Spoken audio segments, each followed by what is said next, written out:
welcome to the epic tales of Misplaced Meeples, a D&D 5th edition adventure hosted by Epic Gaming Nights.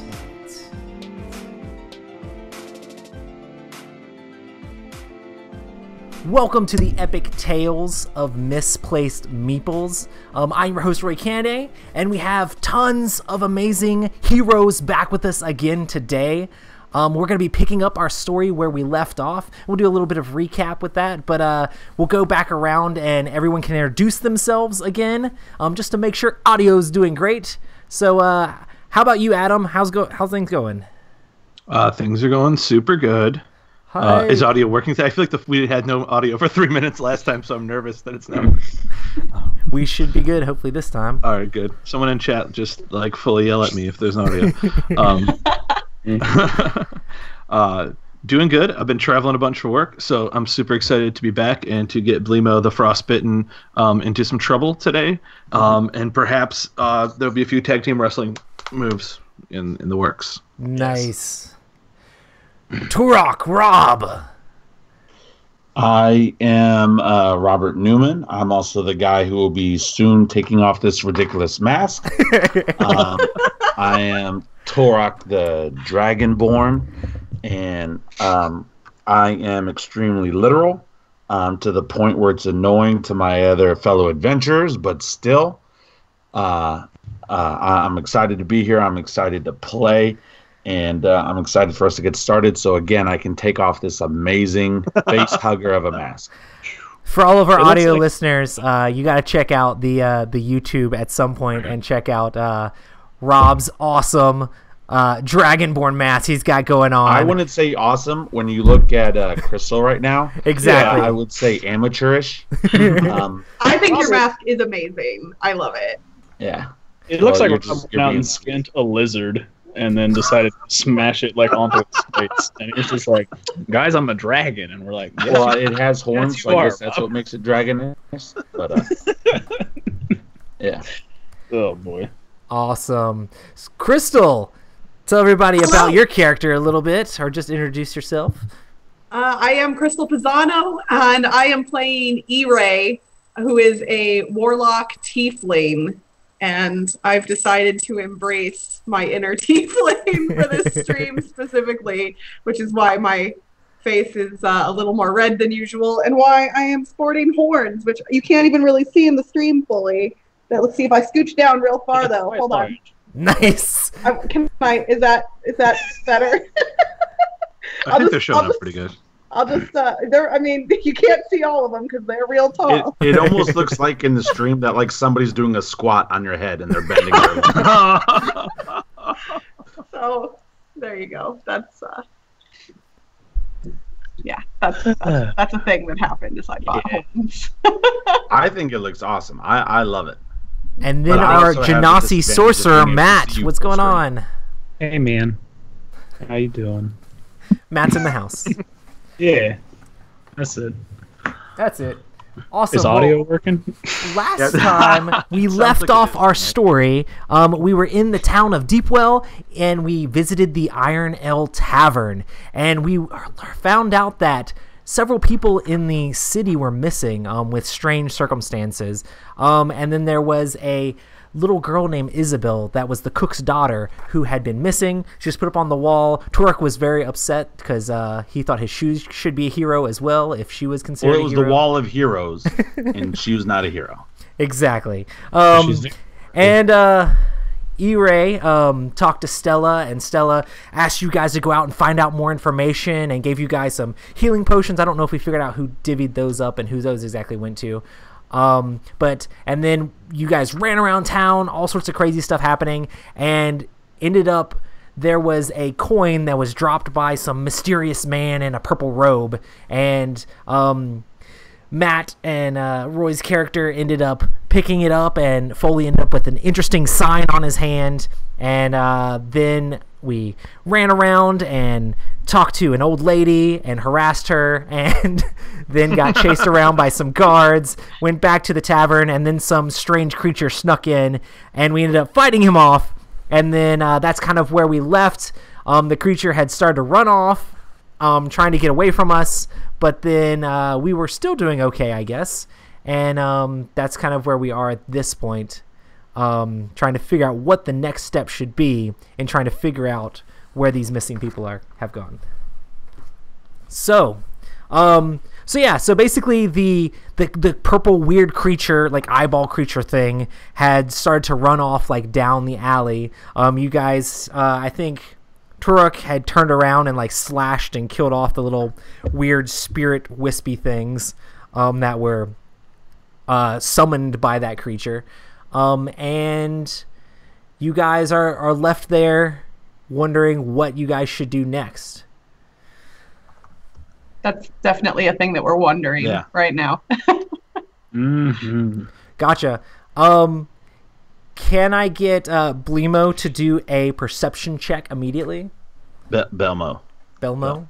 Belmo. Oh, Blemo. I just keep getting it mixed up with Adventure Time. Adventure Time and Belmo. Rob, I was going to let him go for at least a few more episodes before I corrected that. Hey, my bad. If I didn't get the names wrong, it wouldn't be particularly my name. It wouldn't be right, so we'll go for it. It was a perception check, correct? Yes. 11.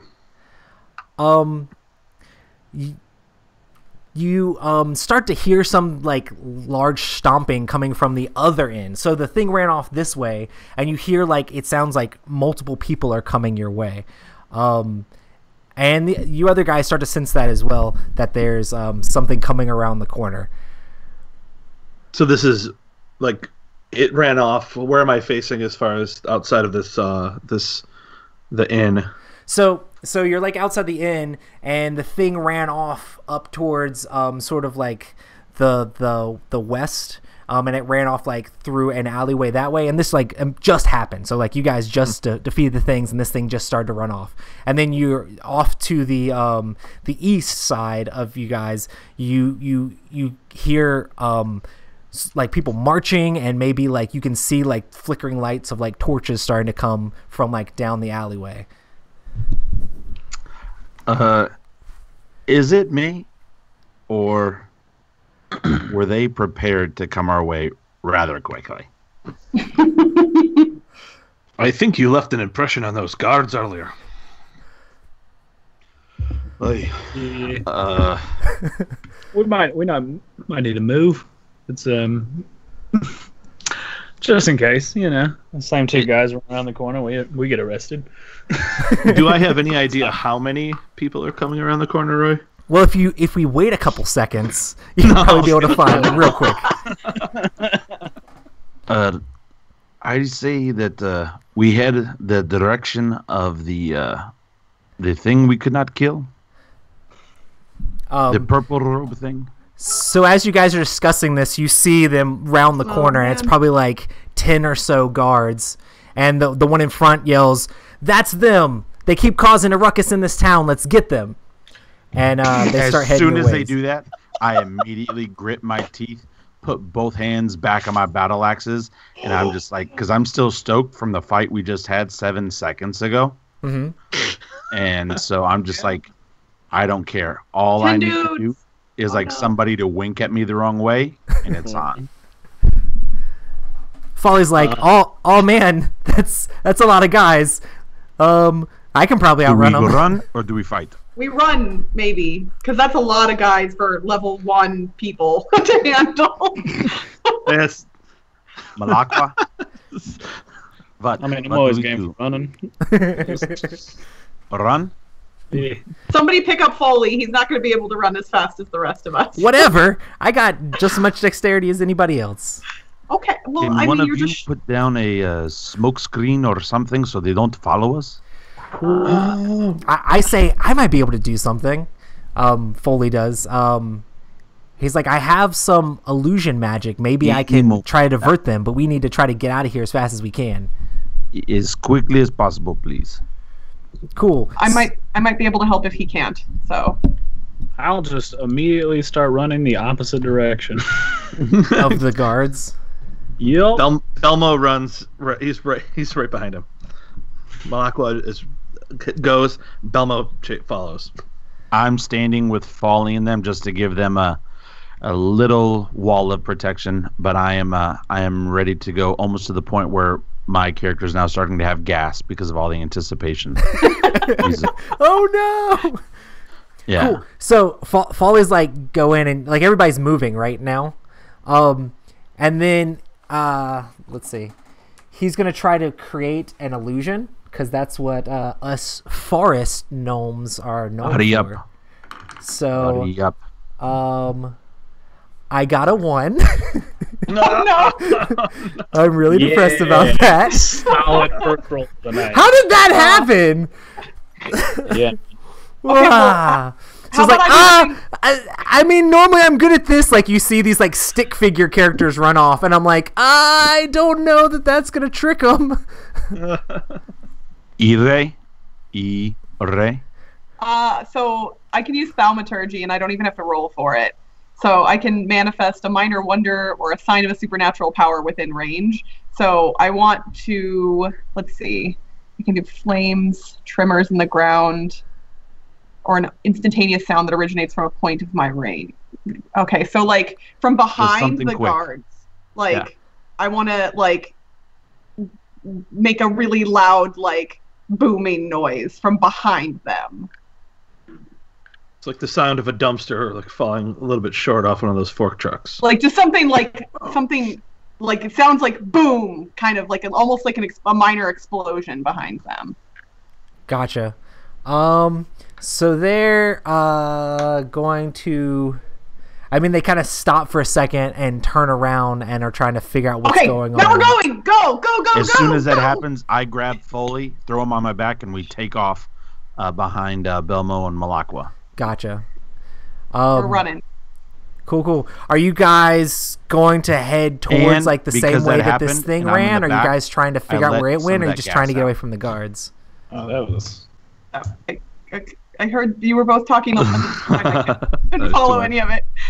Sorry. Are you guys gonna try to like find this thing as well, or are you guys just trying to get away from the guards? Well, I'm just trying to get away. Yeah, for just getting away from that, but heading in the direction of the purple thing if possible.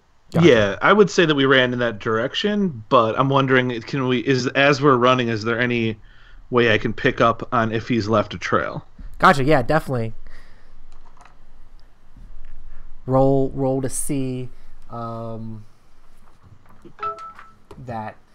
But you want me to roll investigation, I suppose, for that, or would that be perception? Whichever you're strongest in. They're the same bonus. I just got a nat 20 anyway. So holy crap! Hey. Nice. Well, if you left a trail, you're gonna find it. 0 to hero. So you definitely see like there's this interesting like claw mark pattern that you can see as it's going through the alleyway, and you also notice like a crash of like a window and screaming up ahead.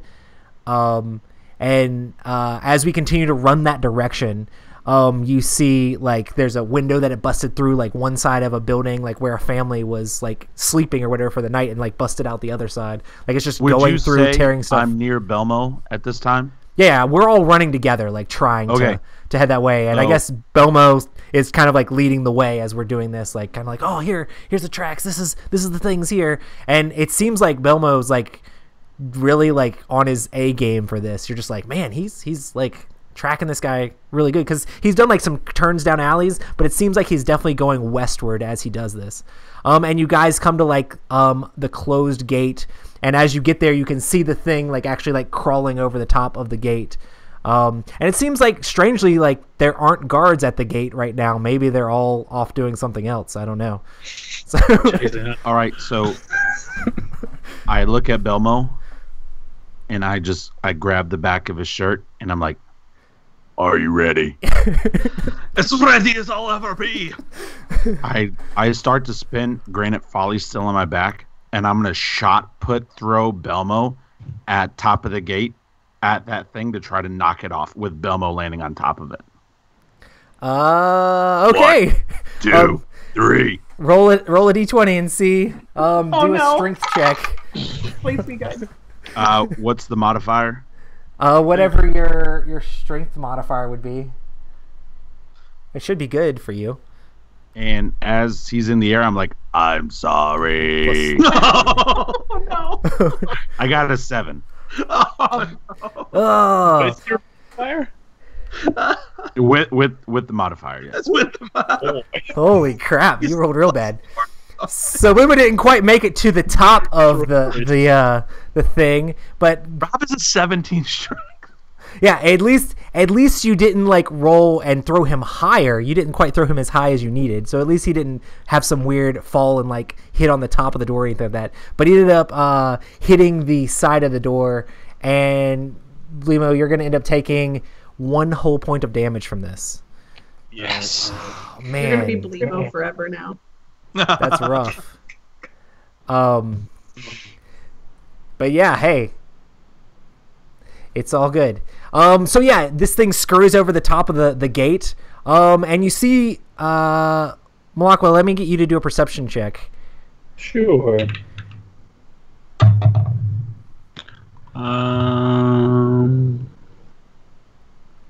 19. Holy smokes. Yeah, as you're looking at this gate that Blemo just got thrown into, you notice off to the side there's like a gear thing that can be turned to open the gate up. And it looks like there's like a little like wooden wedge thing that goes into it, but it looks like it'd be easy to like, from the inside, you can definitely easily like pull the wedge out and be able to turn the gear to be able to pull open the gate. Let's do that. Cool. So Folly runs up to Blemo and is like, "Are you okay, man?" Who are you again? "Oh man, we need to spend all of our health potions on this guy. He's about to die." I'll be fine. He's like, I didn't throw him that hard. like the shape of the I just see like the pattern from the wood of the door just on his face. Folly's like, "I'm really sorry for wearing you down, Turok. I know it's my fault for holding you back. What has happened?" Folly, to be honest, I completely forgot you were up there. It was my bad. It was my bad. I think I farted the same time I threw him. My bad, guys. Yeah. Be careful. So, I don't what want do we do now? Twerp to pass out from all that methane. So how are you opening this thing? So I'm guessing Malakwa's doing the gate thing. Yeah. Do I need to roll for it, or does it just happen? No, you're good. So you see the gate open, and you see basically in front of you. This isn't one of the main gates for the town, but you can see out in the distance, like a little ways, there's like several like rocky outcroppings a little bit, and then like further in there's sort of like a forest, but then there's like this like red barn off to like the left side, with what looks like a wheat field back behind there, and you can see the guy is like starting to run towards like the wooded area back that way. Is there any indication also that after the gate is open that we can close it and try to seal it on our end? Because I imagine those people are still chasing us after only hearing a loud boom. Oh, that's true. The guards. Yeah.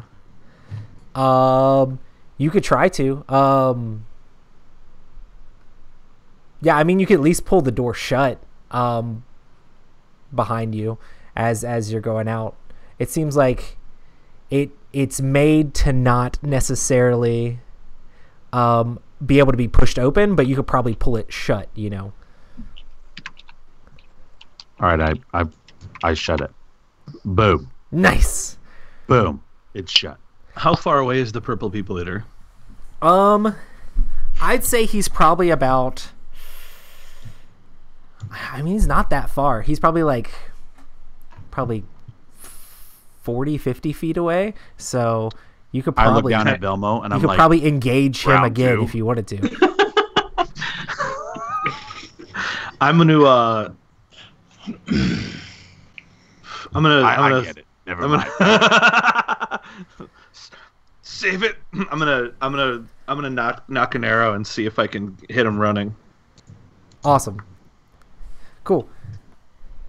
And after Blemo does that, we could probably. Well, that's gonna be a whopping 5. So he's woozy from from getting bounced off of the city door. And Yeah. it's just like, and the arrow just vanishes off into the darkness. Nice. Maybe I'm 1 meter away from being able to do something like that. Awesome. Well, you can see he's out there a little ways, and Is he still running or is he stopped? he's still running currently to try to get away from us. Are we still trying to track him down? Or are we gonna like? Absolutely. Gotcha. Well, I'm running to the woods in the direction that he is going. gotcha. Well, as we start to get close to where like the barn area is, he stops and turns around and sees us. And as he does, he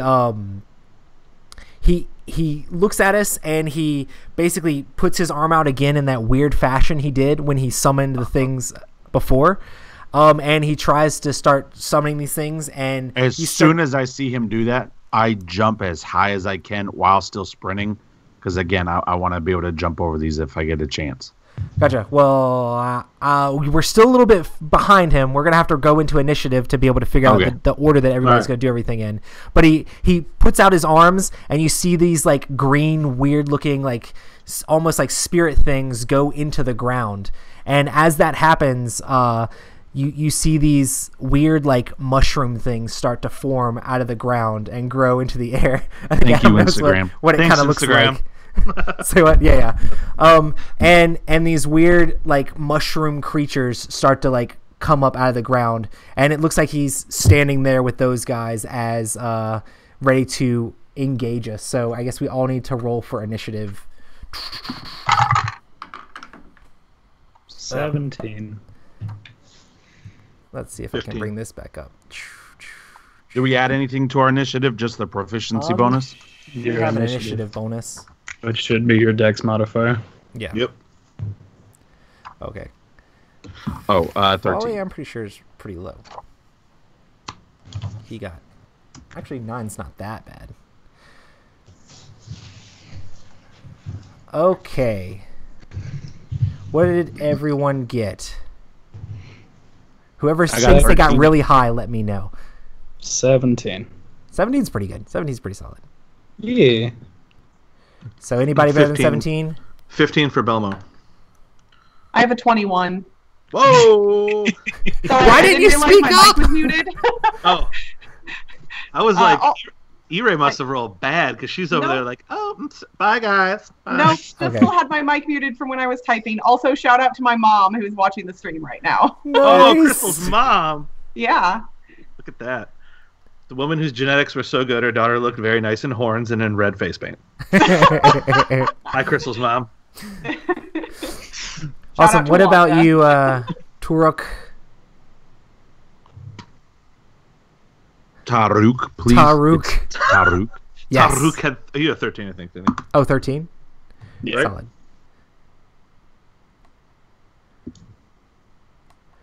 Cool. Okay. So Yeah. 0. E-Ray is definitely first in initiative. And yeah. So your first act. What do you want to be doing? You see these weird, creepy mushroom things come up out of the ground, and it has like weird claw-like tentacles and root-like feet, and it's just really, I don't know. It's just really disturbing looking. I kind of have a picture of kind of what it looks like in the thing now. So it's wood based? It's Or some is it sort of more plant-based, fungus-based? yeah. How far away from me are the mushrooms currently? Like, are they close? As you guys have run up and like engaged it, you're probably only like 25 feet away. Okay. Oh, but that one's 60 feet. Okay, so I'm gonna cast Fairy Fire. Nice. I get to each object within a 20-foot cube within, and I have 60 feet to cast it. Oh, nice. Is outlined in either blue, green, or violet light, and I will pick violet. And then for the duration, all of the creatures that I cast it on give off light so they're easier to see, and any attack rolls against them will have advantage. so because they're Oh, easier cool. to see. So anyone who attacks the mushrooms that are within the cube, yeah, they're easier to hit basically. And I don't think have to roll that should anything for get that one, I don't everybody, because I don't think like he summoned these things out of the ground like right around him, so they're probably all within like. You should be able to get all of them within the 20 feet or whatever. Including the purple people eater? Yes, including the So they're all now shining with a violet light, and all of our attacks against them will have advantage. Oh wait, they can cast or when the spell is outlined in a light. Let's see if I can. If it fails a dexterity thing, change the sky to purple. So I guess they. Yeah. Oh, it says each object is outlined in light no matter what. Each creature is outlined in light if it unless it or if it passes. So they all have to do a dexterity saving throw, I guess. Yeah, against your. Okay. Cool. So I'll go from like the left one to the right one. There's actually 3 of these creatures, and then the thing itself. So the mushroom, the first one, is now glowing purplish. The next one is also glowing. Then the other one. So the one on like the far right of you guys or whatever is not gonna have like advantage, or you're not gonna have advantage against him. And then the actual purple creature failed his as well, so he is glowing. Yes. So there's one mushroom guy that's not glowing, but the other 3 creatures are. So that means every attack roll against those 3, you get to roll 2 d20s instead of 1 and take the higher score. Nice. Got it. Awesome. So, sweet. Are you moving closer or anything else with your action? Or are you gonna hold back and let? I'm gonna hang back for now. All right, Matt. Yeah. So, can I run into like the middle of them in sort of a large like grouping to where I can get as many as I possibly can in a 15-foot cube? To yourself? Yeah. Well, they're 25 feet away. How you can probably run that far. Yeah. What's your speed? 30, 40? Yeah.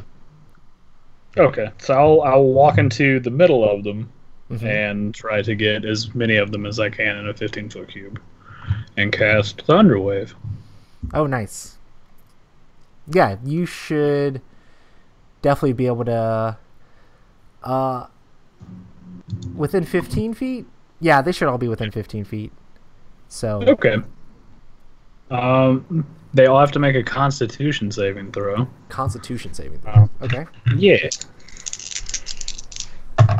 How does advantage work with saving throws? It's just when you're attacking them, they're not going to have like any weird thing against saving throws. I don't think it affects their saving throws. Yeah, their saving throw would just be against whatever his 8+ is, and that's it, I think. Cool. Yeah. You just have to beat a 13. Yep. Had to be a 13? Okay. Yep. So we're going to go from the one that doesn't have advantage first. He beats it. Dang. Yeah. He takes 6 points of damage. So even if he's No, he beats it. He was not affected by the thunder wave. No, he is. He takes half, probably. Just those spells that hits always. So how much did you do? 6 points. Oh, nice. Cool. Oh, that's right. If they succeed, they get pushed back too, right? Or whatever. Yeah. Next right. one. If they succeed, they take half damage. And the next one succeeds. The purple monster guy succeed. I've only rolled 14. Hey, that's oh wow. That's weird. Okay, the last guy fails. So 2 of the mushrooms and the purple guy succeeded, and then the one on like the far left failed. Okay, so the 2 mushrooms and the purple guy take 6 damage, and the one guy who failed takes 12 damage and is pushed 10 feet away from me. Holy smokes. I have that spell on my character in my other campaign, and I love it so much. I have to know what Thunderwave sounds like. For For the sake of role playing, I have to know. Why did you catch me off guard? I'm so not prepared to do noises. I know you have I know you do. So as your lightning like rips through, tearing apart these different mushrooms, and you just see like weird like dust flying off of them, like weird spores and stuff like that. The one on the far left of you guys, or he's just kind of like to your left right now as you're facing him, as you just thunder waved them all. He looks really ragged. Like you blew like most of his like little mushroom cap thing off, and it looks like he's all like missing like his left arm now. It seems like mushrooms aren't made out of that tough of stuff. So yeah. And then as a bonus action, I would like to use my Storm Sorcerer feature, Tempestuous Magic, to immediately fly up to 10 feet in the air without provoking opportunity attacks, and I would like to move back towards the party. So you just fly away. Nice.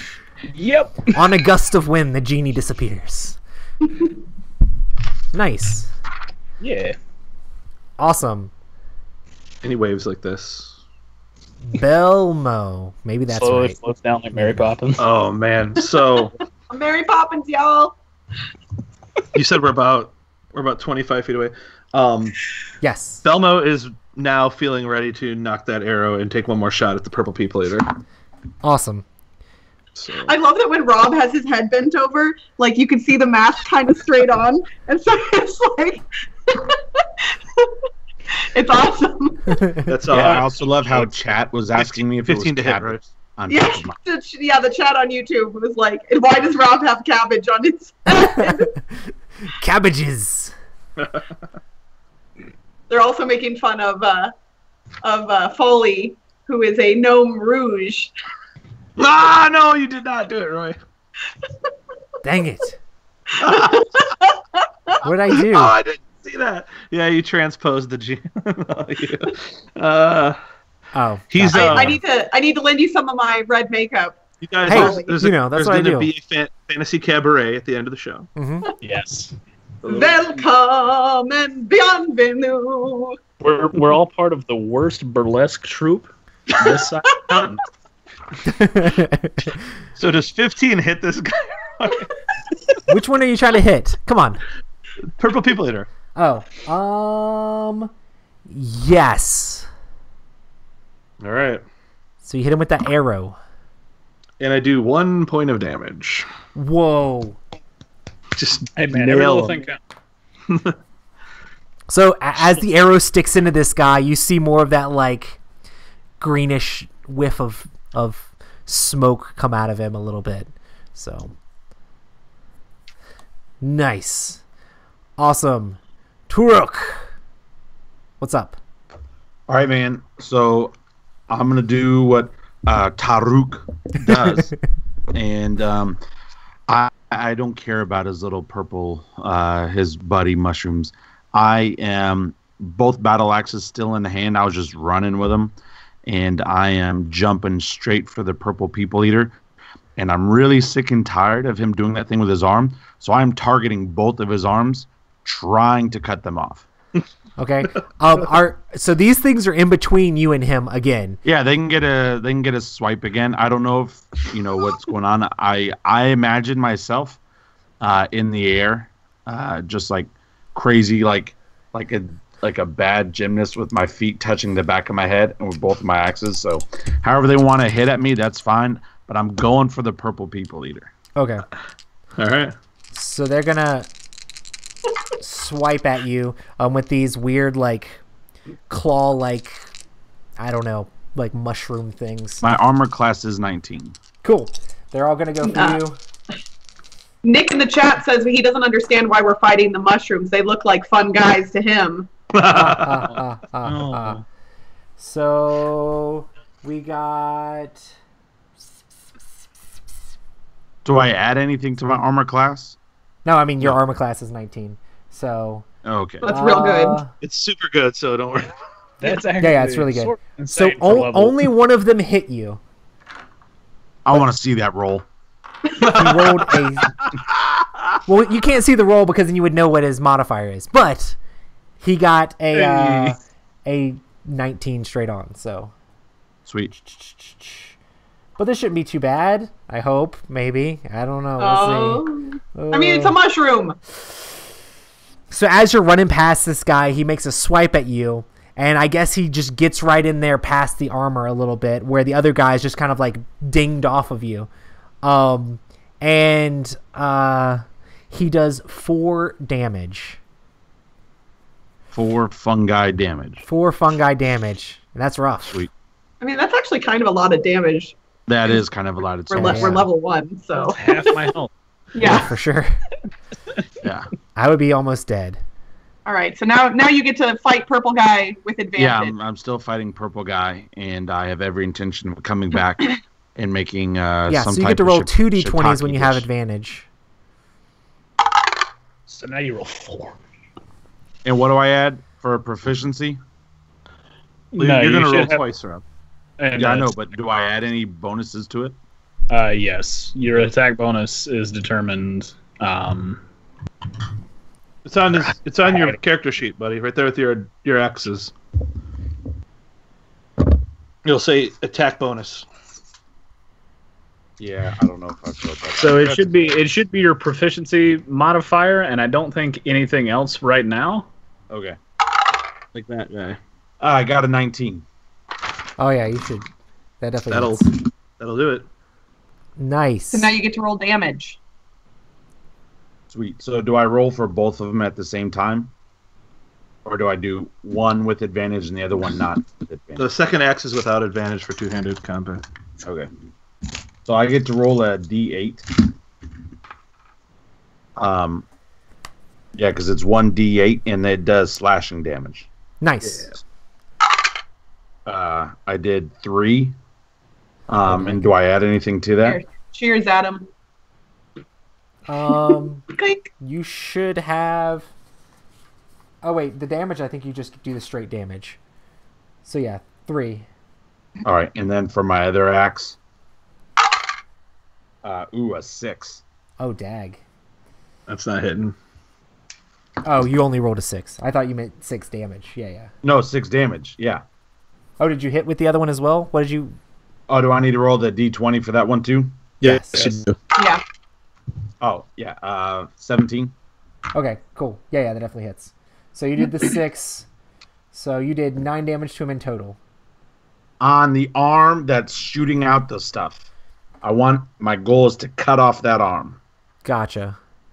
Well, you definitely see, like, looks like it's withered and, like, decrepit and messed up now. And you can see, like, tons of, like, just weird green mist, like, flowing out of it as this happens. But yeah, he like reels in pain and kind of like hisses at you a little bit, like as you end up messing him up pretty bad. Do we get a bonus action at all, or just our 2 attacks? You do get a bonus action, but what you can do depends on your class. Because I'm a Dragonborn, I can do my Bronze Lightning. Is that a bonus? I don't know. Does the second swipe or whatever count as bonus action or no?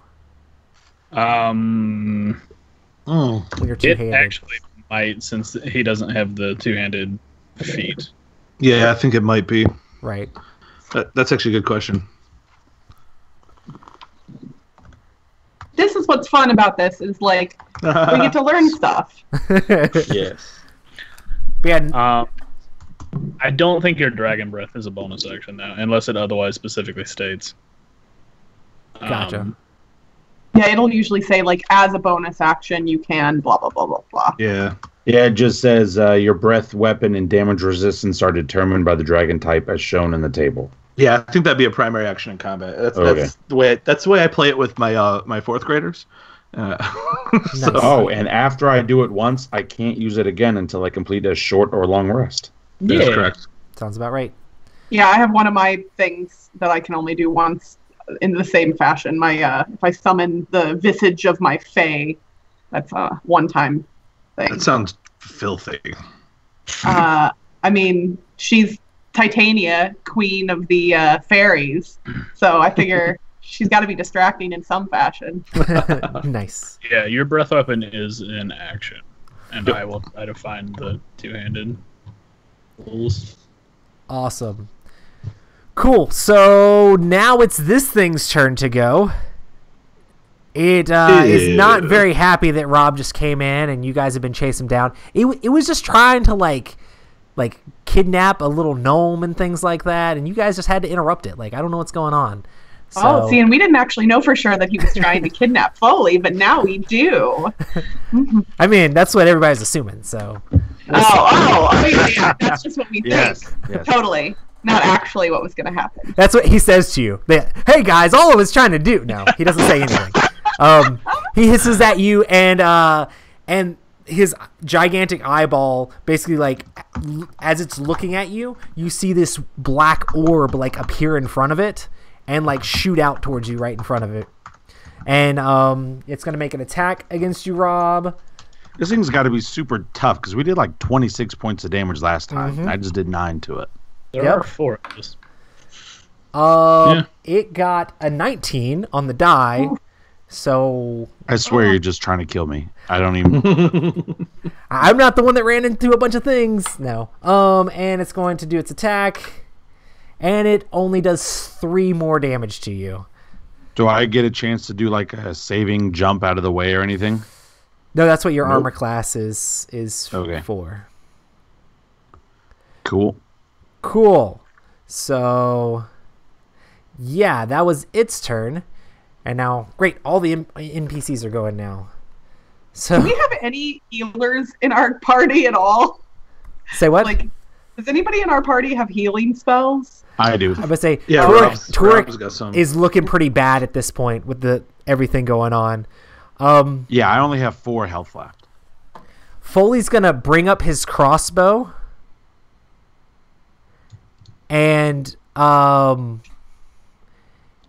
try to shoot at the mushroom guy that is glowing, but also like took the really big blast from the lightning thing.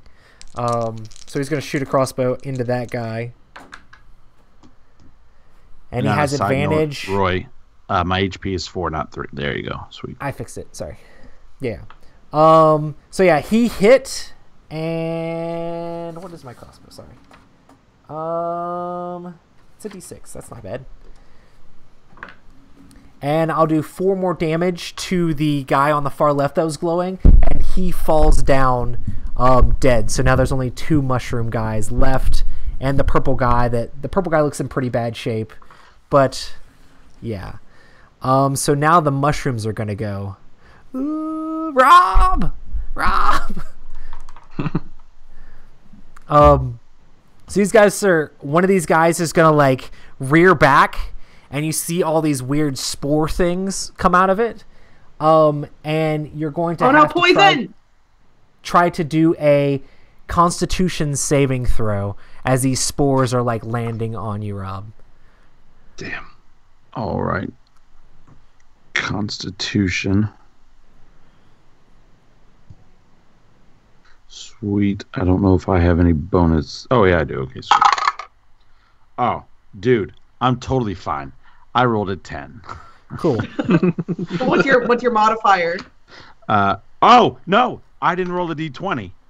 Sorry. Oh, dag. Rob is having some noob moments tonight. No, I have a 16. Oh, yeah, you definitely shake off whatever these weird spore things were trying to do to you. Baby. And then the other guy is going to try to swipe at you with his claws and try to figure out if he can get past that armor. And he got a 10. I don't think that's going to make it. My armor class is still a 19. Ugh. Baby.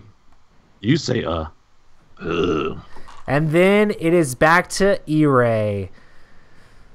That's me. Okay. Yeah, go ahead, Rob. Real quick.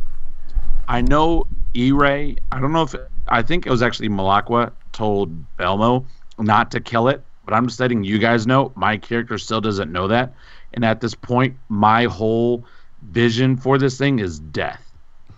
We can see that. Just letting you know that. To be fair, I did say that through message, but that was a time ago. And once I hit the ground, I said it aloud. But Oh, you did? Okay. Yeah. All right. Well, that's cool for you to let us know. You know, it's nice there was to. a reason. Yeah, I totally forgot about that. So But the thanks for reason is less useful now. So Okay, so I'm going to attack whatever mushroom is nearest me and glowing with my daggers. Gotcha. It'll be So one of the ones that's standing almost right in between you and Rob and the thing. So, yeah. Maybe I can divert its attention away from Rob, theoretically. Cool. All right, so since I'm wielding, I probably only have one dagger in my hand because I've been casting spells. Would that be an accurate assumption? I'm probably only attacking with one dagger right now. Nice. I'm just gonna say that's probably the case. So that's a 16. My attack bonus on my daggers is +5, so that's a 21. Yeah, it definitely hits. So now I got to roll a d4, which I cannot do in the dice tower, unfortunately, because it doesn't work very well in the dice tower. So let's see. That's a deuce. 2 with two damage piercing. Oh, rough. I mean, this, on a d4, there's not much better I can do. this guy is looking like he's pretty messed up too, as well. So awesome. Cool. Matt. yeah, man. Got any more shocking abilities? Yeah. Surprise, surprise. The mushrooms are all gone, right? Or is there still a mushroom left? Say what? The No, mushroom. wanted to- there's still 2 mushrooms left. So there's a mushroom on the left side that is not left side. It's kind of like in between you guys and Rob. Rob ran like right past it, and it just got roughed up by E-Ray, and it is glowing, so you have advantage against it. There's another mushroom Oh towards. shit! I didn't even roll with advantage. It doesn't matter, but You definitely hit. Yeah, you had you advantage hit. on it. And then the other mushroom is not glowing. It's the one that just tried to swipe at Rob and missed, and it still got hit by your lightning stuff. But the one that got majorly hit by your lightning stuff is dead, and then the purple guy is like right in front of Rob. So Okay, I guess I'll run up alongside Rook and cast Shocking Grasp on the purple people eater. okay. And do I still have advantage, or did he save from the fairy fire? No, he still has that, so you have advantage against him. Solid. Wow. I got a natural 19 and a natural 18. So, I think you hit. dang. 24. Yeah, for days. Don't worry. When I need to roll good for all the diplomacy, it's going to go. Yeah, when we're just trying to talk to people, somehow things go awry. That's when the natural ones come. And he takes 5 points of lightning damage. As he takes that damage, you see like his body starts to literally dematerialize into like this weird green like spirits. And it looks like the eyeball that was like looking at you guys and doing all this weird stuff is now like floating on those spirits, and it's starting to bolt back towards the woods. Basically, as a reaction to you hitting it, it is now like, it looks like there's barely anything. All that's left is the eyeball floating on some weird green spirits. Neat. Yeah. Oh boy. And it basically moves like 15 feet back away from you after you blasted it within the spirits. So it's just a spirit eyeball. Yes. But it's pretty big. Like, it's like, I don't know. It's bigger than, That is Vecna's eye, dude. We're getting Yeah. that thing. it's just I'm not putting good it times. inside of Turek's head. That early. Yeah. First. So, Adam, I think it's your legendary go. artifact. So, I am. You said that it went. The eyeball retreated how many feet from the place it dematerialized again? 15 feet back. So it was 25 feet away and is now 40. Yes. Well, 40 from you. 40 For from me, you. yeah, because I'm still It's at the right back line right here a close to little where Rob is, and Matt's up on it too now, right? Or how Dude, I'm far aiming for did you move up, Matt? Yeah, I moved up because Shocking Grasp is in touch range. So I had to Oh, gotcha. get Yeah, up so to you touch. moved So I have up. I have a I'm speed guessing of you moved up 35 around feet, so the left side or whatever and got around the mushrooms and attacked him that way. So Well, I charge in now that there's just the two mushrooms kind of on either side of Turok. Turok, and he's It's Taruk. Taruk, and I run in there like to where he is at, and I hop up onto his shoulders, and I look down the longbow and loose an arrow right at the floating eyeball. So there is still a mushroom in between you and Turuk. Are you gonna try to jump over all that stuff? Okay. Damn it, I'll take the opportunity attack. Fine. Gotcha.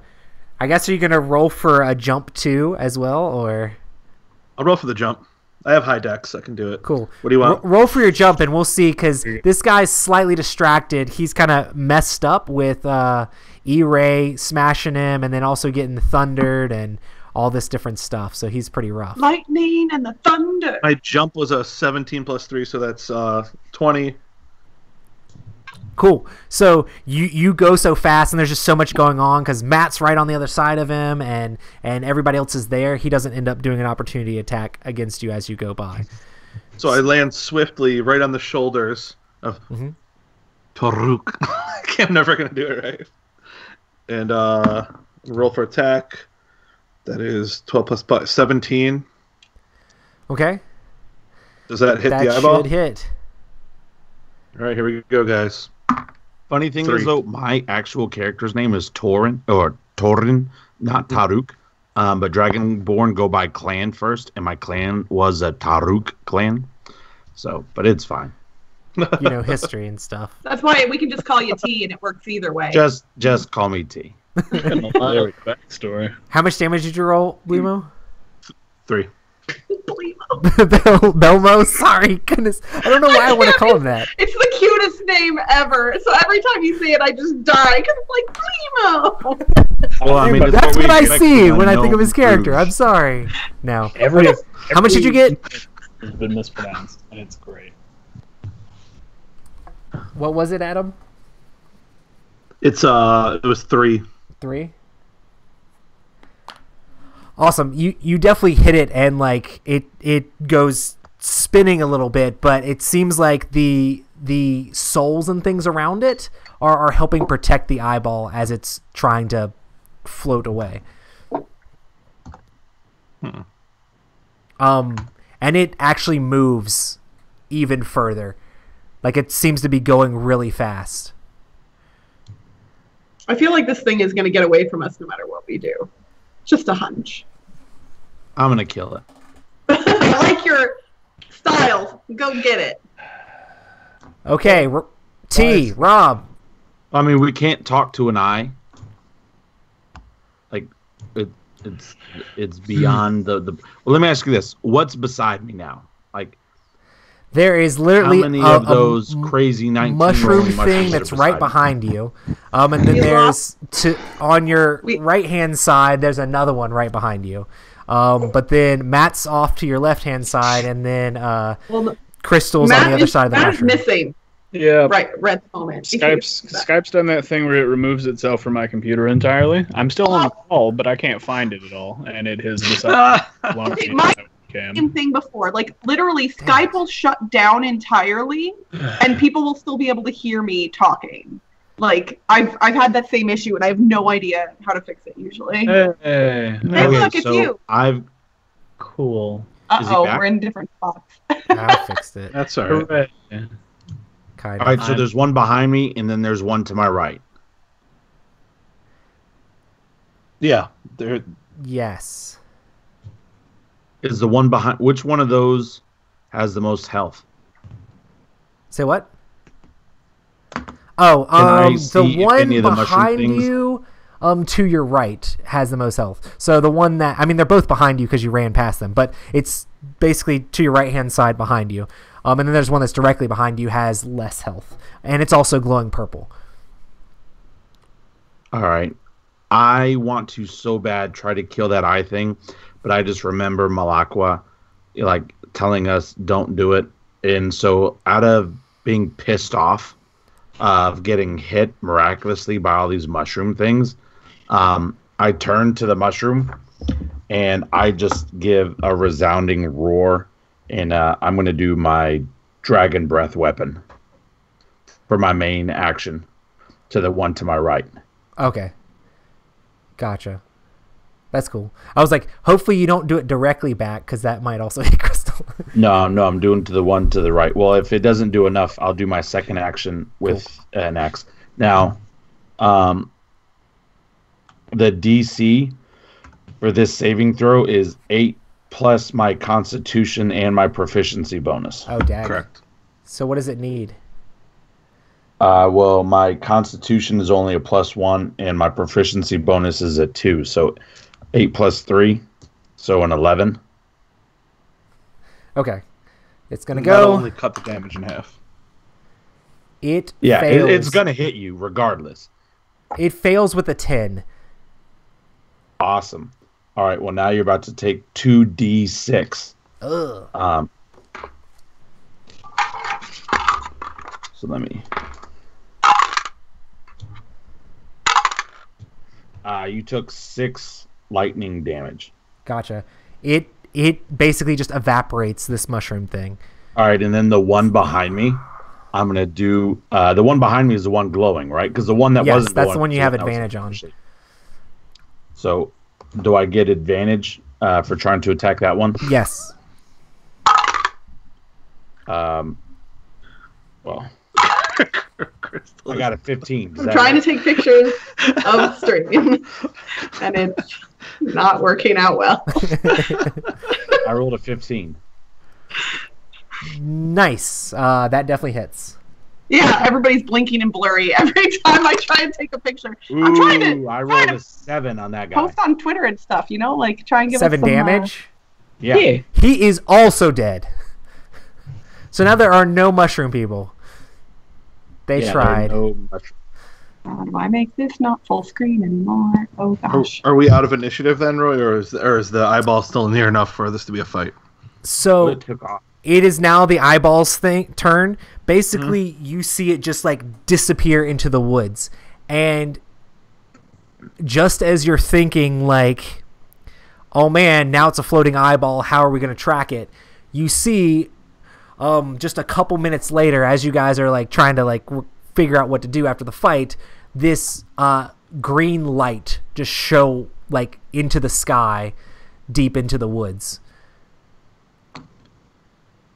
So there's like this shining like light beam up into the sky, and it only lasts for like a few minutes, and then like a couple minutes, and you're like, "What is that? That is weird," and it's just deeper in the woods to the west. Oh, it's like when the psychologist dies in Annihilation. Spoilers. Oh shit! Sorry. First of all, I haven't saw the movie. I've only read the book, and I'm pretty sure she declares the death of everybody within the first 3 paragraphs. So Awesome. Sorry, So we're out guys. of initiative. does All right, the well, since we're out of initiative, I'm going to do laying hands on myself and heal myself 5 points. Gotcha. good idea? What are there any remains of the mushroom creatures? You can see it's weird because it seems like they were partially made of like bone and stuff like that too. So there's like some scattered bones and some weird like the tops of mushrooms. Like if you like step Perfect. on it, it puffs up like that weird thing that mushrooms do. So It has like weird. I would like to spores or collect a something. couple of the mushroom tops. Okay. I'm going to gather them. Um, I pick them up, and I'm like, these smell like kale. so are you Martin gonna kale. sniff them? Yeah, I'm going to smell them. Okay. Can I get you to do a Constitution check? Oh goodness. I have resistance. I am poison resistant. Okay. He's just going to mention that now, just in case. I'm mentioning that up Hey front. man, don't worry. This isn't poisonous. It's hallucinogenic. 14 plus 2, 16. Yeah, you're good. But as you smell them with your resistance and stuff, you're like, these seem like they have like some weird properties to them or whatever. They don't seem like they'd just be like mushrooms you would normally cook with, you know? Can I? Belmo, he sniffs them and he goes, "Oh, dirty Carolina! These smell horrible." And he just puts them. Well, can I ask to see one of them and use my nature ability to see if I can tell what they are or what's up with them? I drop one into the palm of E-Ray's hand. Gotcha. Yeah, I guess roll a nature check to see if you can try to figure out what kind of spores these things are.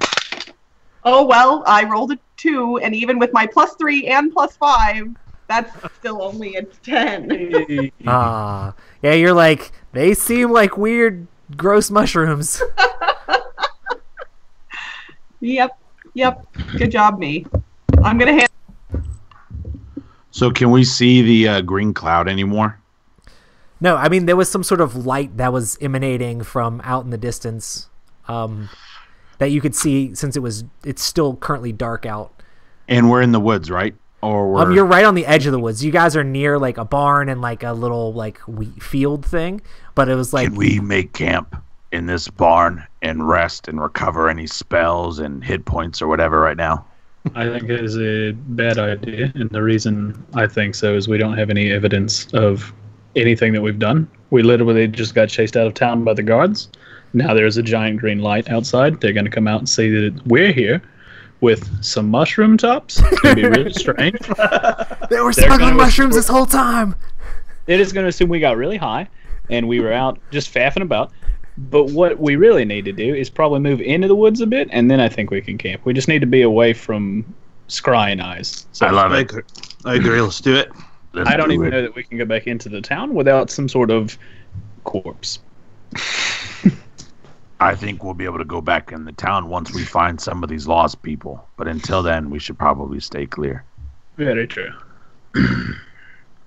Okay, so I'm going to start walking into the woods. Everybody follow the Gnome Rouge.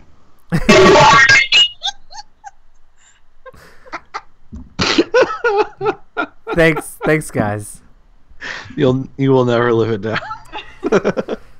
Should I As bring I'm up following Photoshop behind now you, and I'm fix just this? in my head. I'm eye thinking, makeup I'm wearing this evening. It's Gnome Rouge. Why didn't anybody tell me last week? I think I noticed once, but we were in the middle of something, and so I was like, oh, well, I don't want to, like, interrupt. All I have is the chat open, so... Nice. Awesome. So we're just going to go in. Would you say, DM, that we're far enough into the woods that like the city folk aren't going to follow us anymore? Or yeah, you should be good. Can we do a perception check to see if this is a good place to make camp? Maybe like a nature check or something. I'm not good at that. All right, I'll look. I'm a ranger. I have nature. I can do it. Oh, never mind, Rob. No, you do it. You do it. Jeez. Oh boy. And here's the funny thing: Seems like a I good place grew to up in camp. the woods, and yet not today. 16. Yeah, that's definitely better than what I did. What do you see, Belmo? So Belmo like puts his finger in his mouth and he sniffs the air and looks around, and I guess Roy will tell me what I see. Yeah, I mean, basically, you're like, okay. I mean, you definitely can't see you're in a thick enough part of the woods where you can't see out of it, so people shouldn't be able to easily find you went there. And with your skills, you try to like cover up your tracks a little bit and stuff like that too, so people won't necessarily know that you went this way. So you're like, they'll never be able to find us if we do it like this. So Belmo suggests that we lie under a bed of spruce. I myself will not be covered up, for the forest is too hot in these parts for me, and I should like a shiver in my bones when I awake. But I think we'll be safe here, for I would have a hard time finding us. Nice. So you're saying our safety is based on your ability to find yourself? That's very existential, my friend. But yes. I like it. I'm going to take a nap. I would like to try to another climb question. to a low-hanging tree to sleep, if that's okay. That's Do fine. you recover any hit points when you rest? Long rests, and during short rest, you can spend hit dice. Okay. You have a pool of hit dice. Yeah, I don't But, see that like, on the sheet. So we Yeah. got woken up at like 3 a.m. To fight outside the tavern. Yes. Yeah. And after that fight went over, we ran after the thing. So like, what time is it now? Sleeping in. it's definitely like 4:30. Like, That took an hour and a half. no, it probably didn't take that long. It's probably like 4. It probably not even that. But yeah, it didn't take that long. Well, for you that guys was to like just 2 run out. fights. So I think it seems reasonable that it would have been a little bit of time would have passed. The fights might have been short, but the run was probably Yeah. Yeah. a bit. Yeah, The, to get the away. running through Okay. the town is what took longer Like, than the fighting. The stuff sun did. is probably starting to come up, I would imagine, at this point. Yeah, I mean, you'll probably be up in a little while, but it's currently What still constitutes a dark long when you guys rest? are setting up the camp. But as you're Okay. messing around with the camp and stuff like that, it's starting to get a little bit lighter. All right, should we take watches here as everyone rests? Yeah. I mean, we're not going to be able to rest for very long anyway if it's going to be daytime soon, Well, right? what Like, constitutes a long rest? I know a short rest is like 15 8 minutes or hours. something. No, a short rest is between 30 minutes and an hour, and a long rest is 8+ hours. Shut Yeah, unless up. you're an elf. Yeah. All right. Nice. so, All right, so I- during the short rest, you said I could do hit dice to kind of recover some health? Yes. So somewhere on your sheet, you should have a hit dice type, and then a number of. Oh, yeah, them you 1d10. Cool. Yeah. Yep. Is everybody okay with that? Yeah, Yep. do it. Are we only taking a short rest? probably. Well, I mean, it's not long enough for a long rest, so I won't Yeah, be we're able not to gonna sleep recover all day. my Well- breath, my lightning breath, but The reason I ask, and this might be more up to Roy's discretion, but typically, if you don't actually get a full night's sleep during the day, the next day you have exhaustion, which gives you disadvantage on all attacks and saving throws. Yeah, if it's 4 a.m., I think you guys should sleep and we'll just do watches. Yeah. I don't think we necessarily need to min-max to the rules that much, so I'll just Okay. say we're not doing all that craziness. Okay.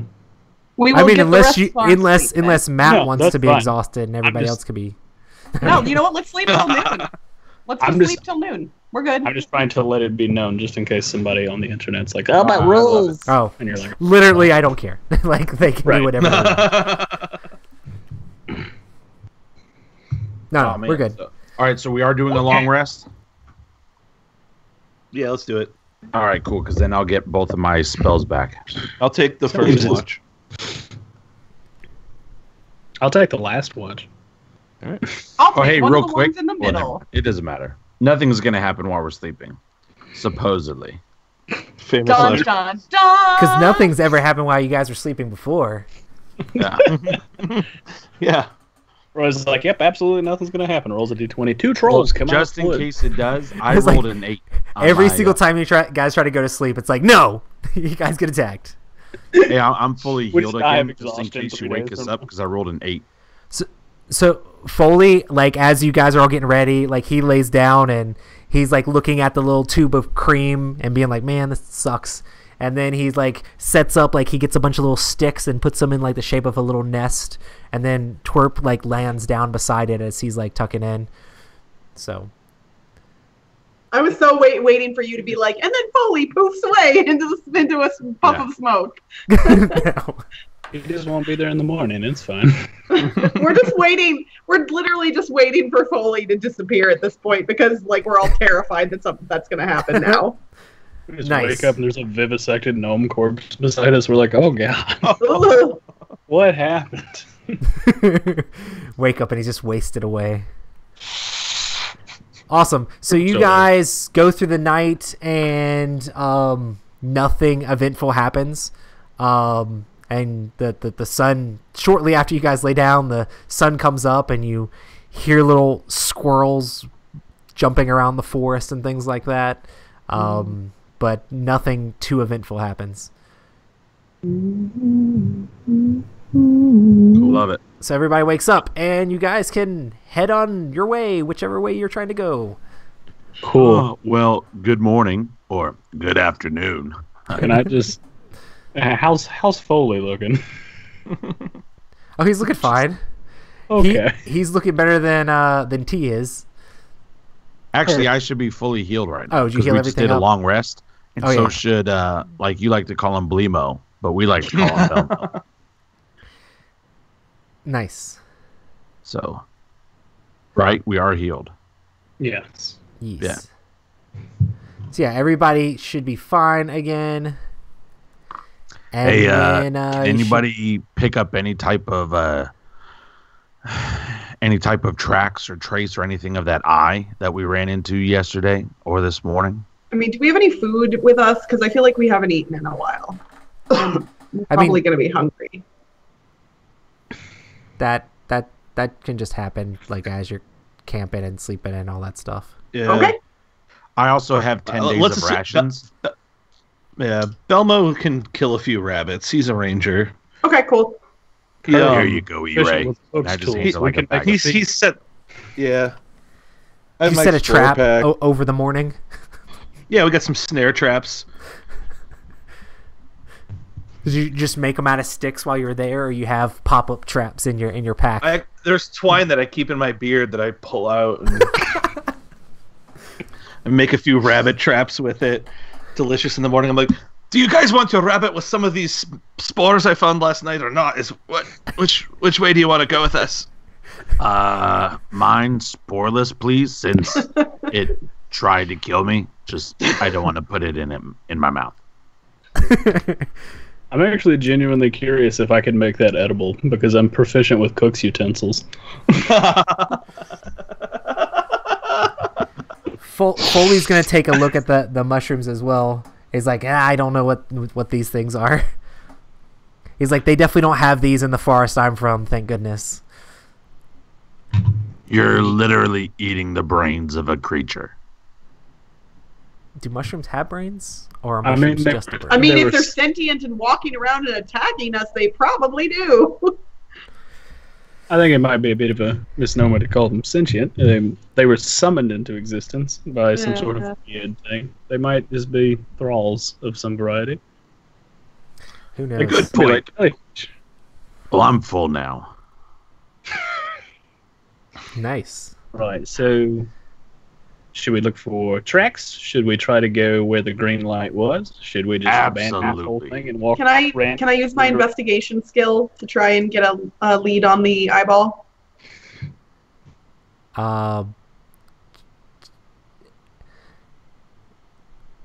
Would investigation be the thing to do? I don't know. I don't I don't know. There's- That's the thing I'm good at. Whereas the stuff under wisdom, like perception, I am not. So I think you might have to trying do like play to maybe my an strengths. insight if you're like trying to think about it or try to figure things out. Yeah, no, then I'm not the person for that. Yeah, I think investigation would be more like trying to like question people about stuff. So Yeah, this is more perception or Oh yeah. nature, or depending on. Maybe Or I don't know, or, try to find tracks. I don't know. Gotcha. Well, who wants to make some rolls or head a direction? You notice that the light was just deeper in the woods, straight the direction that the thing was going was Do we west. see anything beyond that? Like, are we coming up to like mountains at all, or do we hear water at all, or anything like that? Like, So as you're moving up, it looks like ahead of you is like it looks like the trees are starting to thin out a little bit, and it seems like there's a clearing like in the middle of the woods. okay, Are you guys going that way? Or are you gonna? Yeah, we'll walk towards the clearing, and I'll guess I'll look around to see what I can see. Yeah, go ahead and roll a perception check. Oh, that's a 5. I've got a +2 on my perception. You want me to look as well? I mean, everybody roll, has dude. eyes. You can just make it happen. That's an 18. Oh, Nice. So you actually see like you're coming up on a clearing, and then there's also, it looks like there's actually this like gigantic stone looking tower that's you're starting to like is out a little ways in the clearing, and then you also can smell like a hint of like smoke or like burning as well. As you're going out here, it looks like as you get to like the edge of it, everybody can clearly see this gigantic weird looking tower, but it doesn't look like there's like trails really leading into this area that people would normally like walk here or go here often or anything like that. But it's like just a tower. Something that's maybe probably a floating eyeball would go into. Maybe. I mean, this definitely seems like the direction that. Are we on the edge of the tree line, or are we on the edge of the tower? You're on the edge of the tree line, and that the tower's like in the middle of like the clearing. There's like some. I mean, it's a little bit more worn, like at the entrance of the tower. But then there's also looks like a mound over to the left side from where you're coming out, and it looks like there's like a little bit of like smoke coming up out of the ground over there. Can we hear anything coming as well? No, like with your perception, you didn't hear anything rustling around in the woods where you I was wondering, do we hear anything coming from the tower, like any chanting or any music or anything whatsoever? No, the tower does seem to be like it's pretty tall. It's probably like at least like 4 levels high. Okay.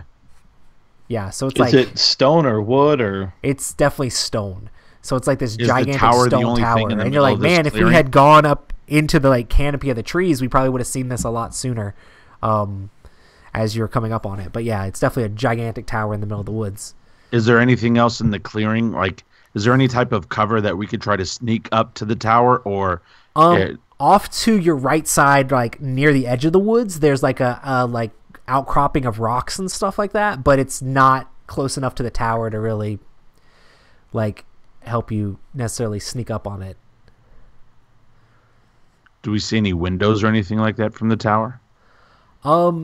It looks like if you look up at the very top level, there seems to be like a small like slit in the stone of the window up there, but it's like at the very top.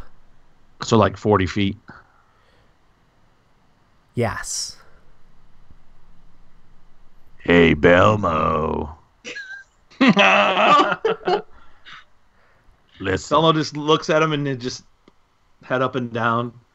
We go to those rocks to the right of that tower. We get as close as we can without being seen, and then I don't know. We try this again. Belmo. Does anybody else ready. have any other ideas for? You're gonna try to throw a halfling 40 feet in the air?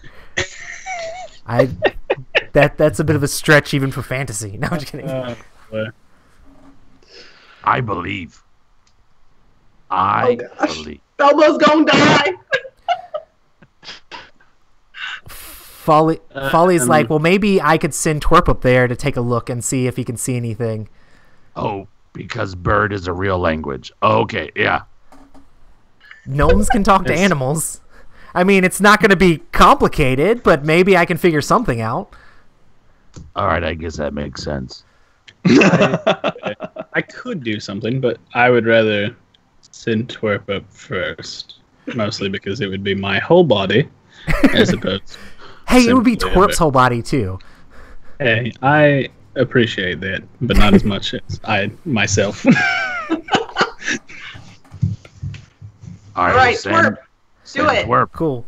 So, Folly, Twerp lands on Folly's shoulder, and he kind of like does a little bit of like a whistle into Twerp's ear, and he flies up towards the one small window that's coming out of the edge of this thing, and as the bird, you see the bird land on the windowsill, and as that happens, you see this blast of like purple light fly out towards the bird, and Twerp falls down to the ground dead.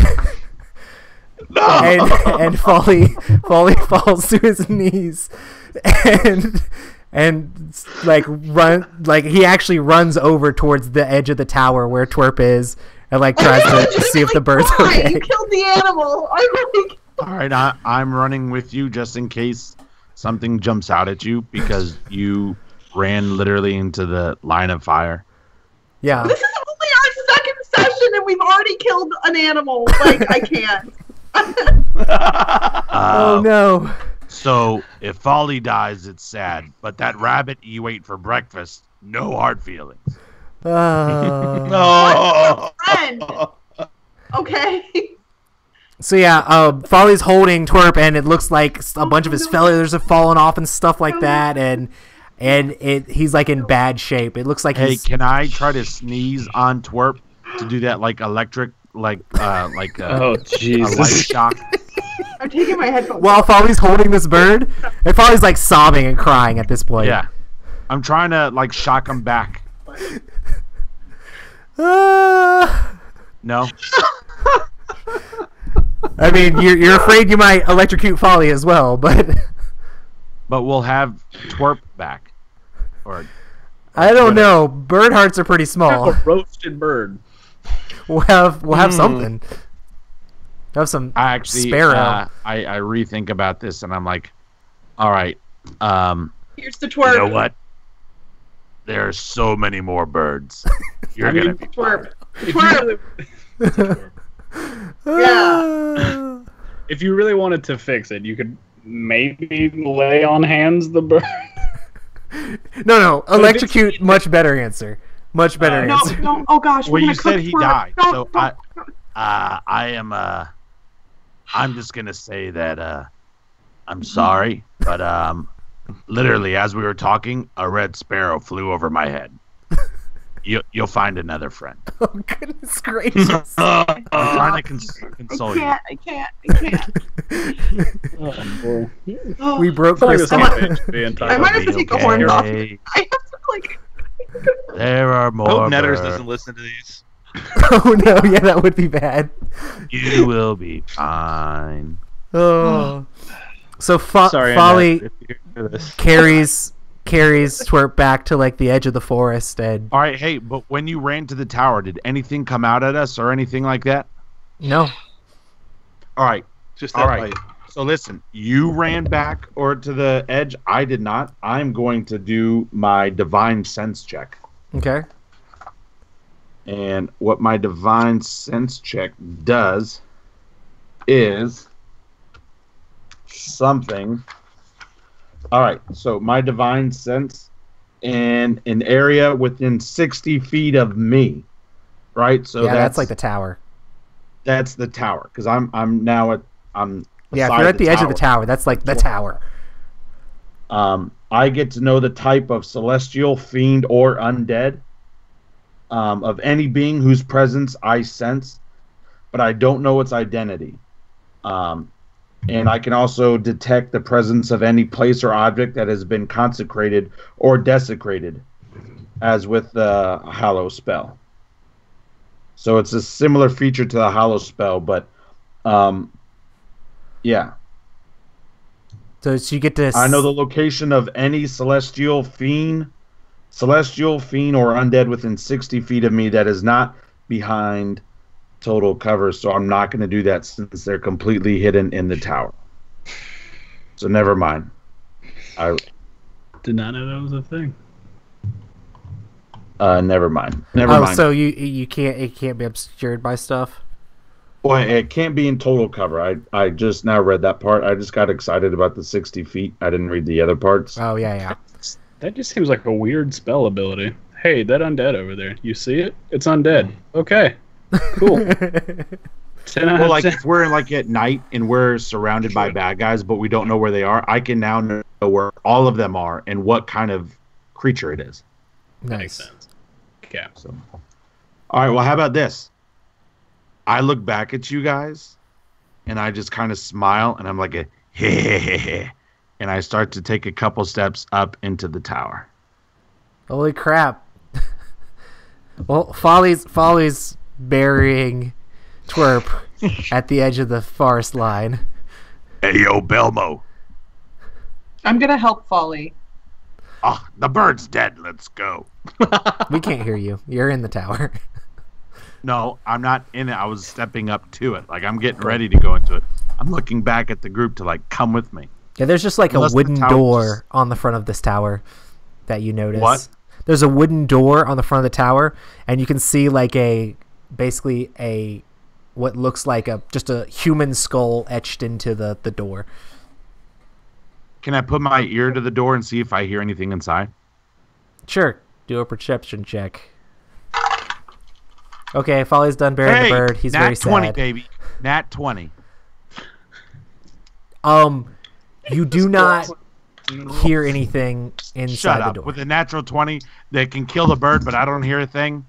You don't hear anything inside the door. That's like the only time this whole game I'll probably ever roll a 20. Nah, statistically, you'll roll another one.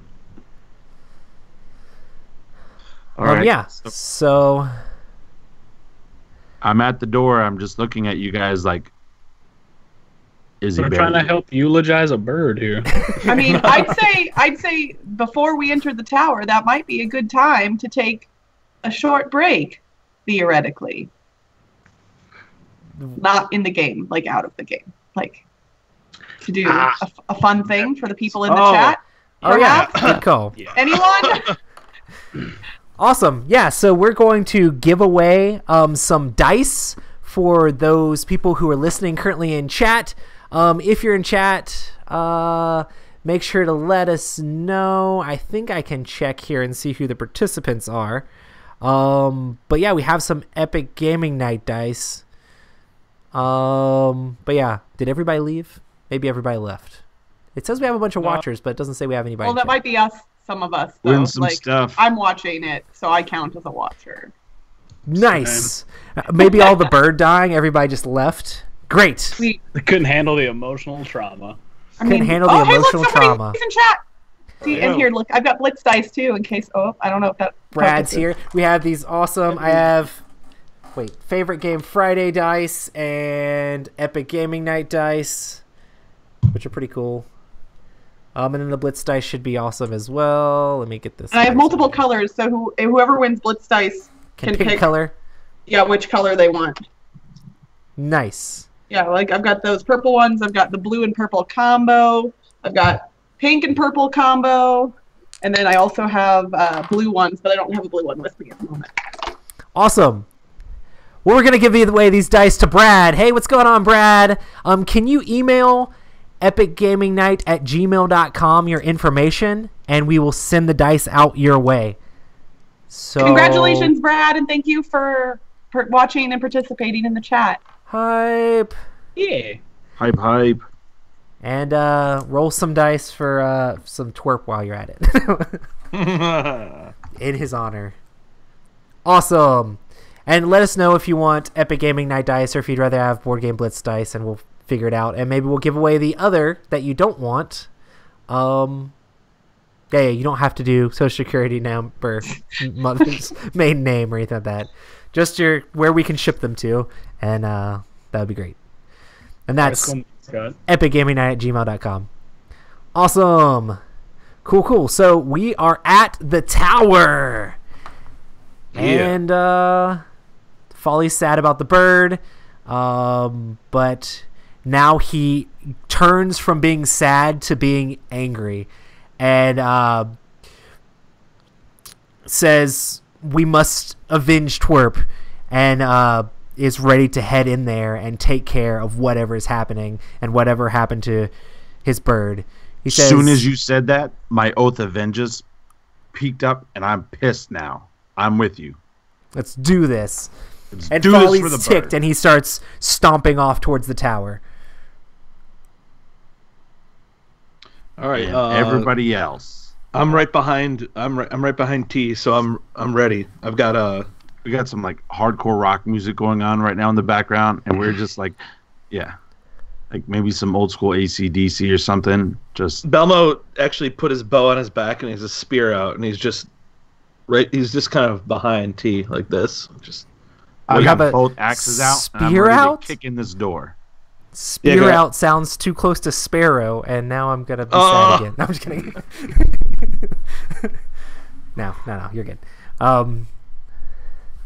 So cool. We're all at the door now. So what are we gonna do now? You guys see this wooden door with like it basically looks like it's etched in like a skull, basically, and it's just There's a skull etched into the door, like a glyph. Are we going in quiet or are we going in loud? Did you hear anything inside? No, on my only natural 20 in my life. But what we do know, I hear nothing, but something purplish killed the bird. Are we going in quiet or are we going in loud? Let's go in quiet. Let's try and make stealth at first and see what happens. All right, you go first. I'm big. If you're go stealthier in first, than I'm about to say I can go in quiet, and Foley's gonna slowly open the door, and you've never heard a door open so quietly in your life as he opens his door open. No sounds at all, and the door opens, and you see a room with torches around the room and several barrels.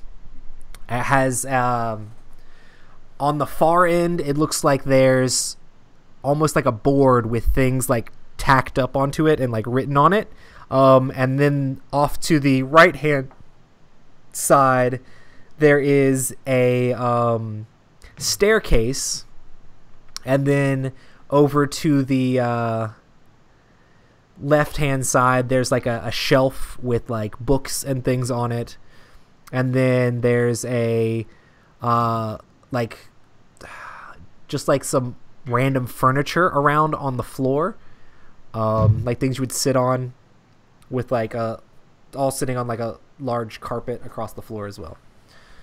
And it's got like torches around on the walls to keep it lit in here, but there's no windows leading to this level, so it's pretty dark inside besides the torchlight. And Foley sneaks in right to like the side of the door and like puts his back up against the wall, and nobody even heard him do it at all. I'm following Foley, and I can't back up against the wall as easily because, of my tail. But I'm gonna lean against it as much as I can. Foley says, "I don't see anything moving around in this room." Keep my mouth shut. We need to move up. We need to go higher. Now, this room, does it encompass like the entire tower? Like, is it just one big circle, or are there other doors? It's mostly squarish. The corners of it are kind of like rounded a little bit, but like the tower is mostly square overall. Gotcha. But yeah, this would be the entire base of the tower. Okay. Does Come the on, bookshelf guys. look worth anything? You see a bunch of like old books on it, and there's like lots of dust on most all of them, and they're definitely What's in those barrels? old tomes and things like that. Are you searching the barrels?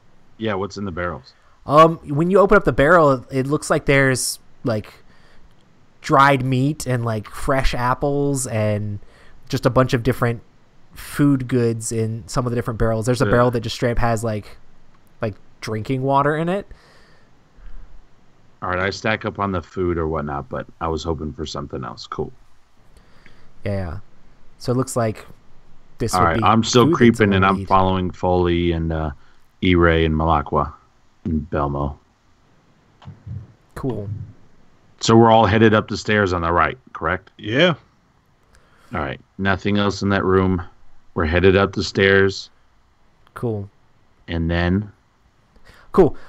As we go up to the top of the stairs, we notice immediately once we get to the top, there is on the far side, we see kind of like this isn't like the full part of the tower, but we see like there's a gigantic like altar with a skull like right in the middle of it.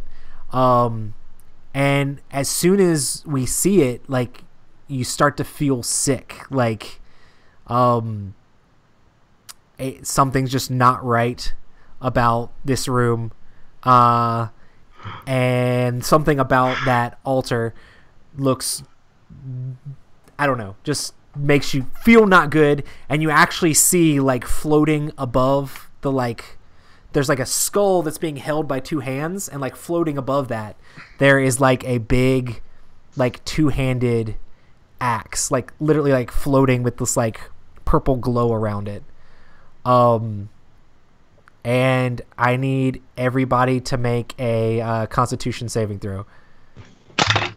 Oh no, that's not gonna be good. Well, even with the modifier, that's a 4 for me. Boom. 20, baby. You're good. Saving throws modifier, Crystal. You had your proficiency bonus as well. Oh, you Oh, had your proficiency. then, Okay, well then that makes it 22. a 6, but so that's still not. Yeah. Just so you're aware. I appreciate that very much. I've got an 8. So not the I greatest. too have It an still 8. hits me. I'm turning off Skype. Yeah, you're fine, Rob, but you still feel kind of Shut up. woozy. Okay. Folly definitely got hurt, and everybody who failed takes 2 damage. Oh. Yeah. Can we see at all what just made us get hurt, or was it like the nausea thing? We're not quite sure. Like it I mean, we do a perception check? with your you can try to do like either like a religion or an insight check to see if you can figure out what's going Ooh, on. my insight's good. Did you fail, 15. Adam? I did. I took 2 damage. Who else failed it? Belmo Me. just vomits on the floor. Just Yeah, I failed hard. just a little dark meat, little Oh, rabbit. Matt, everybody Everybody except but for me. Rob. Yeah. No. So And this then I looks rolled like a a 15 insight check. So yeah, it definitely seems like there's like malevolent, like necrotic energy, like life-stealing energy flowing from that altar that's in front of us, where the skull and axe is. Can I do a religion check, Ray? Yes. 12? Yes. It definitely seems like some sort of altar to I'm not gonna get this name right either. No. Malkul, Malkul, Myrkul. But you recognize Malkul. it as Miracle? like a symbol of like the god of death, or like the god of bones, or something like that. You're not super familiar with it, but you know it's definitely not a good deity at all. Obviously, it's skulls and it's draining your life. Can I check religion as well and see if I can suss anything else out about Yes. it? Okay. Right after she Okay, does that. never mind. Just kidding.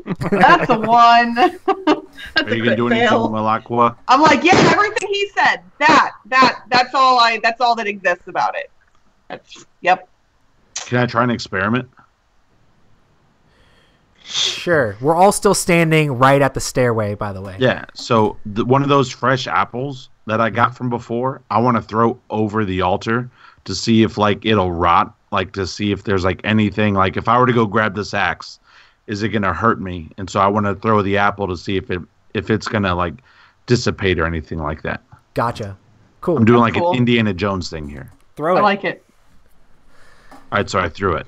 Cool. Boom. You throw it, and literally, like, it stops in midair, like 3 feet in front of you. Like, it doesn't make it to the altar. Like, it literally splats on the air in front of you. Rob's face. I mean, just like it hit a wall. Rob is just like, All right, can I then reach It's out? applesauce for dinner then, guys. Yeah, you can. Did it- So you want to try like touch whatever it hit? Well, I mean, only 3 feet out. If I just stretched out my arm, Yes. it would be right in front of me. Yes, literally right in front of you. All right, so I just stretch out my arm to see if I feel anything. Yeah, it feels like basically like a solid wall, and you're not quite like, sure. almost like a you can glass see wall, like straight you can through see. it, but it's not like glass. But it's just like your hand won't pass through at all. It's just like solid. Can I follow the wall to the left and or right until like I see it breaks, or are we just stuck at the top of the stairs and can't move forward at all? Yeah, you can try to start doing that. Which way do you want to try to go? Do you want to go towards Well, the we left? came in on the right of this tower, Yes. right? So since we're on the right side, I'm just going to keep going to the right because I imagine the stairwell wraps around, and so I want to keep following because if I go to the left, I'm going to go back downstairs. So Right. just going to keep going to the right. Well, I mean, you stand up on top. You could like, from where the wall is, it feels like you could go to the left and it would be going around the edge of the stairs, or you could go to the right as well. So you could go. Well, let me ask you this: the staircase to the next floor, is it to my left or to my right? You don't actually see a staircase, but the altar's really big. But then over to the right, it looks like there's a wall to the right side of the thing as well. So there looks like a natural wall to the right side. So then I'm going to go to the left then. Okay. So yeah, when you go to the left, you immediately feel like you hit a dead end on that side, and that side of the wall goes all the way back towards like where the staircase is and shuts off. So there's something here to my left. Does somebody want to go right and see if that wall up there is actually a Harry Potter wall and you can walk through it and get on the train? Well, What's Harry Potter? 9 3/4 station. Oh, that's a different game. I spent a lot of time. Is there a Harry Potter RPG? Because it feels like there should be. That's not. That's a good point. So is what's everybody else doing as T's like filling up this whatever in front of us?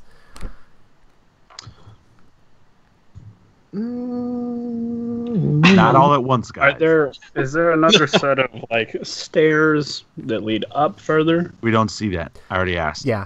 Okay. I mean, you see like walls and stuff. You see the altar, and then on the right side there's like a wall, and then like Rob felt over to the left side of you guys, and like just I mean, he's feeling clear air in front of you guys. Like it looks like Rob's doing like a mime impression in front of you guys. So just like Why don't I'm stuck somebody in the go box. to the right to see if that's actually a real wall? Belmo will do it. Because Go- if not, go some- we're not at a high enough level to be in this tower, and we need to leave. So yeah, Belmo feels over to the right side, and it feels like there's the edge of the nothing that's stopping you, like curves around from there, and you can kind of like walk around, even though like you can feel like there's something solid. It feels almost like there's a stone wall there, but like, I mean, you can walk around that edge of it, I see but you Belmo can't doing see that, it at and I all. You see immediately literally jump to nothing follow. as you're feeling. I Alright, follow so Belmo. So I'm just miming along this thing, and it starts to curve, correct? Yeah, and Yeah. it curves around. And can I get everybody to do a Constitution saving throw? Oh, shoot.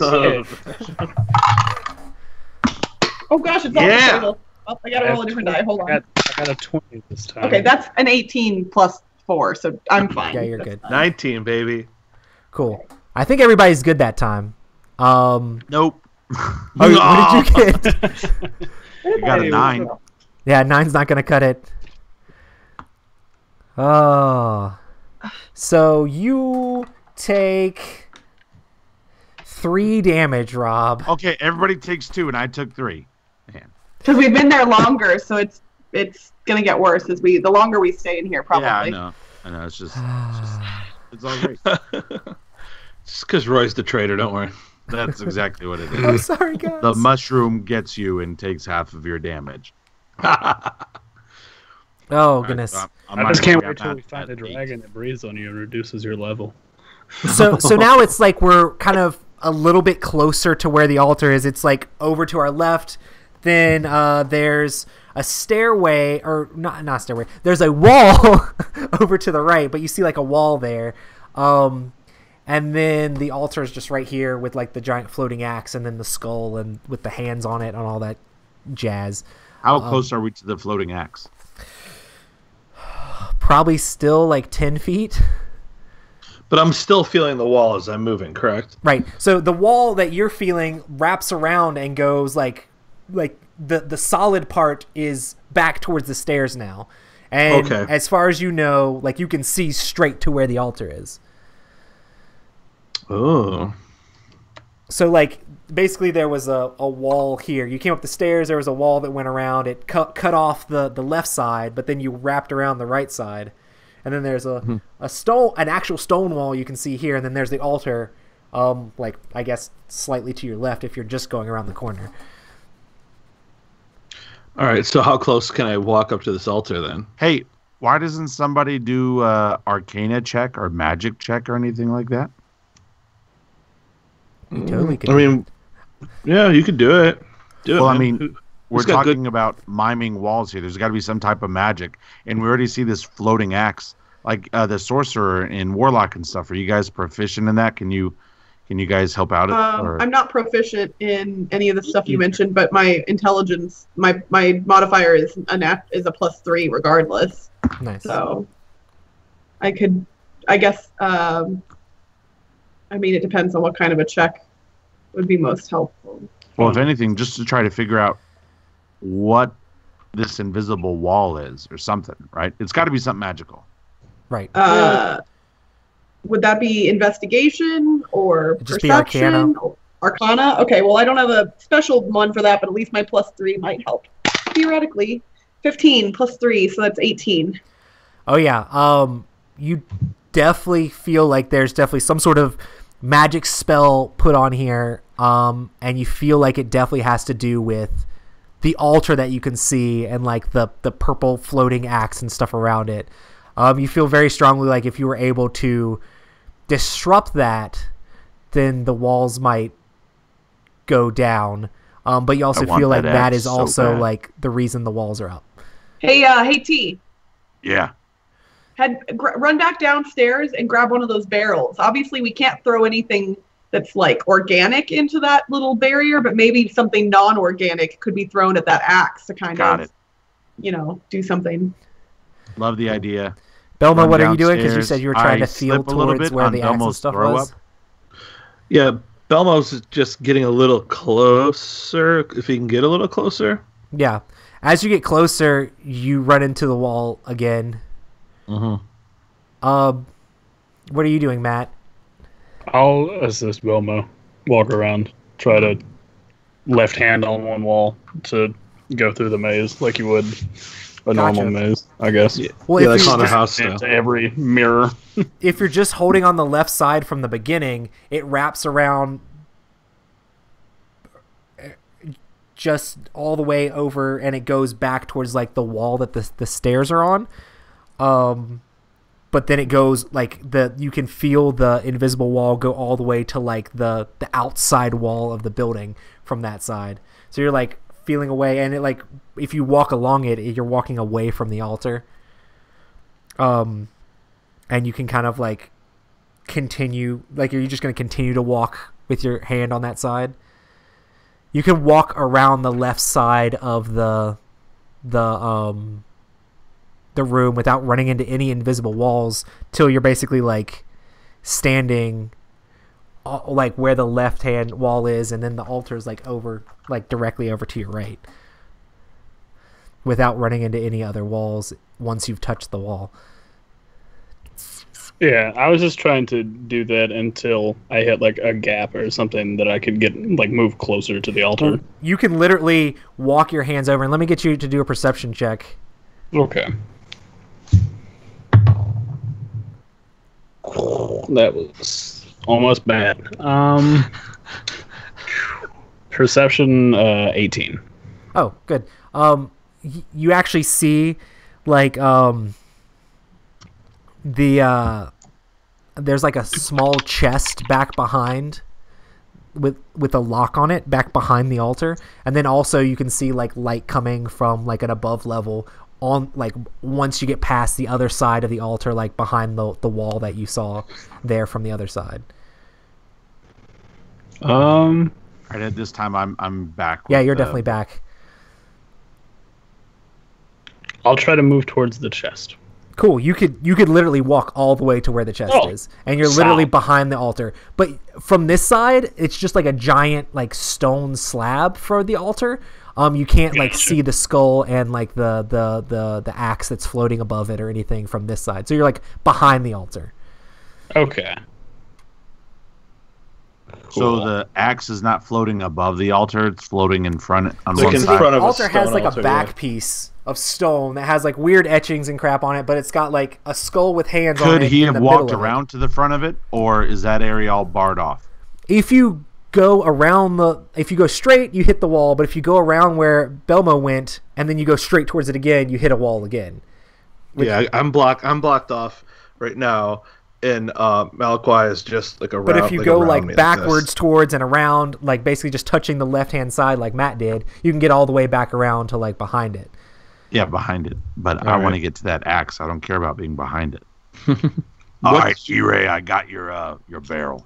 Awesome. I think, man, just let that thing fly right at that axe. See if we can maybe because that axe. I mean, it's glowing. It looks like it's part of whatever. God, it's so bad. Before that, Yeah. everyone except for Rob do a Constitution saving throw Ah. because Hey. Rob was away from it for a second. Here we go. Foley passed. 10 plus 4, so 14. E-Ray just barely passed. Woo! What'd you get, Matt? 19. Oh yeah, you're good. At 14 as well. You're good. Yeah. I can't wait Cool. till we fight something. It's But- just nat ones for me for the rest of the night. I mean, you definitely feel like there's definitely like bad necrotic energy coming from that thing, but you feel like you just barely staved it off, you know. So it's like you feel like you need to put a stop to whatever is going on with this. Take the barrel over my head, hands on each end of the barrel, and as I throw it, I yell, "Caw-caw!" for some reason. What part are you throwing it at? I am throwing it straight at the axe. But where are you standing? I am standing a little, so like that entryway Uh-huh. from where Belmo and Malakwa were able to get in. Yes. I'm there, but we're also doing a science experiment to see if wood and metal can make it through it, not just organic objects. So Okay. to me, it still looks like crystal, like a clear type of a thing. But I'm not standing right at the base of the stairs like I was before. Cool. He's around the first bend, is what he's saying. Yeah, I'm around the first bend. Let me get you to roll, I guess, a strength check. Yes. Sorry. Oh, bro. 21. That's Oh! Holy I'm smokes. kind of awesome at strength. Yeah, the barrel just like disintegrates. It doesn't disintegrate, but it just like blows, like just gets destroyed as you throw it up against And I hear nothing. Right? this thing. Sorry, T. I thought we had the solution. It's all right. Okay, there's clearly a solution to this though. That's the worst part. Is I know there's something we can do. Folly's followed Matt over back to where the chest thing is, back behind there. You said there's a lock on it, right? Yes. I guess Folly's it's like- Folly kept. Folly's Came like, back. "Oh man, do you want me to try to open this?" He's like, Yeah, let's give it a go. "I'm not feeling too good. I'll, Like a I don't know dimension if this is gonna have type of- anything to do with the altar, but you know." I'll like hold a spell at the ready just in case. I don't Oh, know. it's a mimic. No, I'm just kidding. I'm just gonna hold Nah. it just in I'm just kidding. case. No. Just in case it's like I don't know. Cool. Movie So trap. Folly's gonna do some lockpicking, and he actually has a lockpick set. And he's proficient with lockpicking. So he's like, "This is my jam. This is what I'm gonna do. I'm gonna try to open this thing up." So he goes for it, and you see the lock on it just pop right open, Yeah, Folly. which is awesome. And it opens up, and you see like just like random like cloth and different things like that. But then there's also inside the cloth, Folly pulls up and there's like these bracers inside the chest, like that you would wear on your wrist, like arm protection sort of thing. Polly, put one on and try to stick your hand through the invisible stuff. There's literally like a giant stone altar in between us. Take can two we- steps to the left. I want to do a check on the. Oh wait, I'm not on the side with you guys. Never mind. I can't do anything. Somebody. If you're standing directly in front of the altar and you check on take those 2 things steps to before the you put left, them then on. you hit a wall. Say what? I said, somebody over there do a check on anything you find before you start wearing it. Nice. You know, cursed items and all that. It's a thing. Nah, it's not totally not a thing. Everything that's bad happens to my character. What's this? No, I'm just kidding. Belmo walks over towards the chest where Malakwi and Foley are, and he's like, If you stay straight up on the wall, then you can get there. Like if you do like Matt did, just running your hand along "Yeah." the I wall. just kind of am leaning on the wall and walk over there, and how big do the bracers look? Like who in the party would they best fit? I mean, they probably fit anybody except for Turuk, just because I can't. What if say I the put name. them around a couple of my fingers? I mean, that might work, but it's like normal, either like normal human size or like small human. Either way, like normal humanoid. But I mean, you could probably loosen them and and put them on him, but like they wouldn't cover right here. They just cover like the outside of his arms. You know. Alright. So you're saying for a gnome you have really big wrists. I mean, they would probably be big on Folly. Like it's like for normal humanoid sized people for the most All right, part. cool. Well, is somebody going to do a check like E-Ray? No. I'm not over by them. I'm still over by this. I'm just gonna look at Folly and go, well, you took the hit last time, so I'll do it this time, and just put the gauntlets on. Yeah, awesome. Cool. I mean, you put them on and it feels. I mean, you don't feel anything too crazy about it. Can I get you to do like an Arcana check on them, maybe? As you put them on, you think, I feel strangely protected, and maybe you're like, maybe I should try to figure out what this is. 21. Nice. Matt is rolling tonight. Yeah. Man, I'm telling you, it's the same thing that I happened. see Matt rolling. You Up think until- they are Until we get in some the sort of like magical bracers of protection, and that Run through the barrier! once a day you can basically, after taking damage from an attack or like during taking damage from an attack, you can activate them to reduce that damage by 10. Whoa. Okay. Those That's are crazy. But you basically have to like use the bracers. Right. And it's just Gotcha. once a day, but you can just be like, no damage. Nope. Not right now. And then you would have to take a long rest to be able to do that again. Some sort of magical property in them like can only be used. I just lost all my papers. Can only be used a certain amount. Okay. Cool. I guess I'll try to go back to the invisible wall and Which direction are you going? not the direction I came from, but Towards the I'm back trying of to the keep- altar? yeah. I mean, you can get all the way to where you could like touch the back of the altar. Okay. I mean, If I'm the back of touching the altar is back just a of the gigantic stone slab. Like, it's just flat and plain. Like, the front of it had all these, like, weird engravings and crap on it, but the back side of it is just plain stone. I guess if I'm facing the backside, I'll try to go out the right side. Yeah. So, Oh, as yeah. you go around, you can actually walk around and get to the actual, like, you're standing right there in front of everything. Like, you can reach out and touch the hands and the skull, and you can see the axe and everything up there. Good. I'll call Grab me back that to axe. Belmo, and Folly and be like, "Hey, can you guys follow me, or is it the braces that's doing this?" We'll try to follow. I walk over, or Folly walks over there, and it's like it seems like that the wall isn't right here. It seems like we can just walk up to it from this angle. Okay. Can I run over to them, or is that too much? I mean, you can definitely see them right there. I mean, you're gonna try to run directly to them. Oh, no, follow the path. Cool. So yeah, if we say, hey, if you walk around over this way and put your hand on the left wall and then go to the chest and then come like this way and come around, you can get there.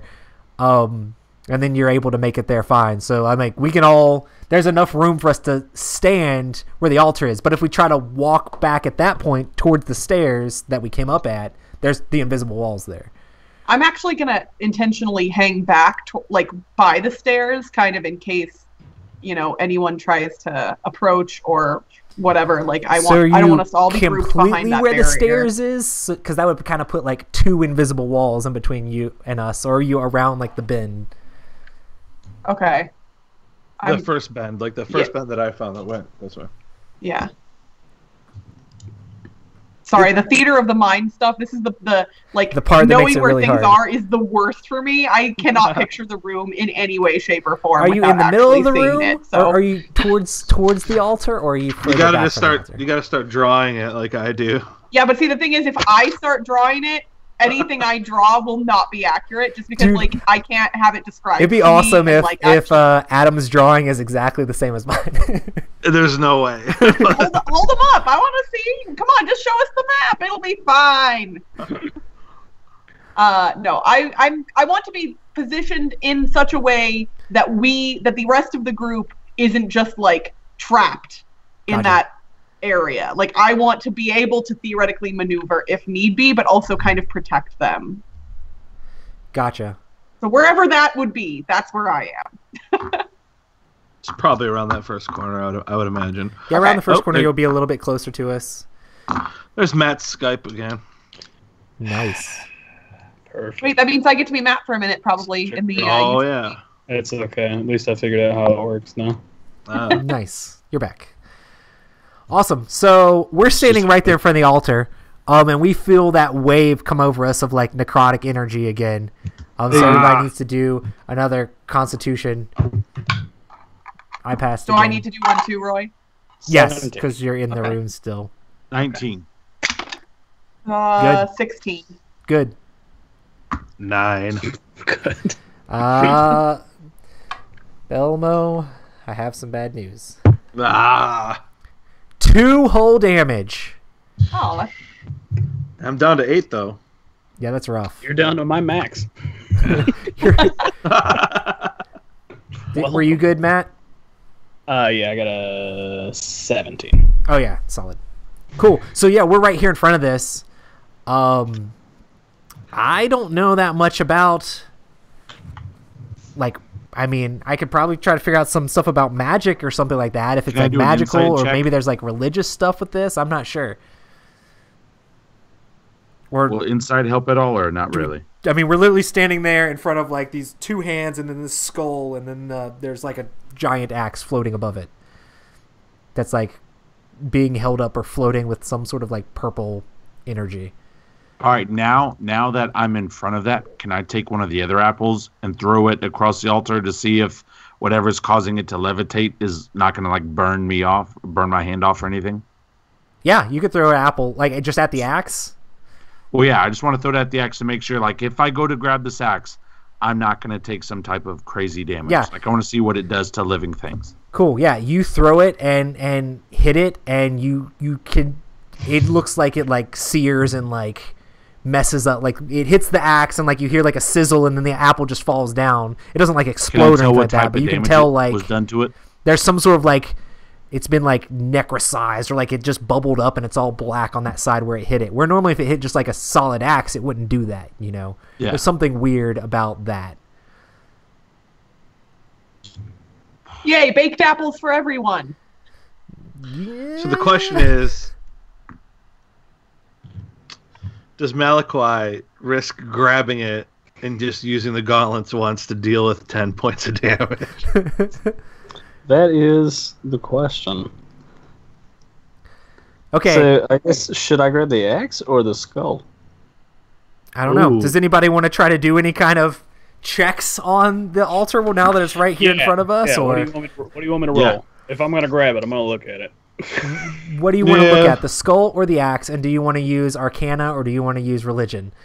I'm going to use religion right now. Cool. I'll use Arcana on the skull. Okay, you can both go. 10. Yeah. What'd you get, Adam? 21, baby. That's 18 plus 3. Holy smokes. Matt, you're kind of a little bit unsure. I mean, you can definitely tell that there's like some sort of like accursed magic that's doing all of this, and you feel like it's definitely something weird's going on. But Adam, you can tell this is definitely like some sort of like religious sacrificing altar sort of thing that's been set up to do like some sort of protection of this room, and that it seems like the altar is using the energy from the axe to be able to deal damage, and you feel like if you were able to disrupt like the skull from the hands, you might be able to like stop the whole thing. Is the skull like etched into the altar, or is No, it it's like literally held like up there's by like something? a skull being held by like two like stone hands like on Yeah, the they're altar. like out of the top of that backing of the altar. So Yeah, it's What Belmo, if I took a swipe at those hands to try to knock the skull down? Belmo feels And you don't see the purple stuff specifically around the skull and hands. It's more like floating above like where the axe is. yeah. I get this feeling, and I'm like, listen, guys, back in the mountains, when I was embraced by the warmth of the cold, stay with me. There was this mammoth cult. Maybe they enchanted some mammoth skulls. Maybe the mammoth skulls made it pretty hard to get to the caves to steal salted fish from them. Smash the out of that skull. Awesome. So he points at it, basically giving T permission to just blast the skull. Belmo feels really confident, but he feels confident about everything. nice. All right. So Before I do this, I look at the responsible parent and I'm like, Malakwa.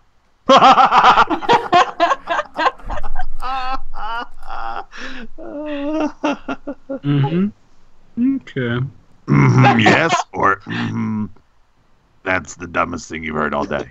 Everything we do is the dumbest thing ever. Well, I mean, I don't know what it is, so you know. All right. As soon as he says that, I just take out both my axes. I don't even let him finish, and I swing with everything I can with both axes at the left hand, thinking that if one of the arms is broken, the skull will fall. yeah. Cool. Roll an attack. Roll for what? Roll an attack. I'll even give you advantage since it's literally not moving. It's just sitting there. Oh, it didn't matter. I got an 18. 23. Cool. Yeah. Roll damage as well to see how much damage you do.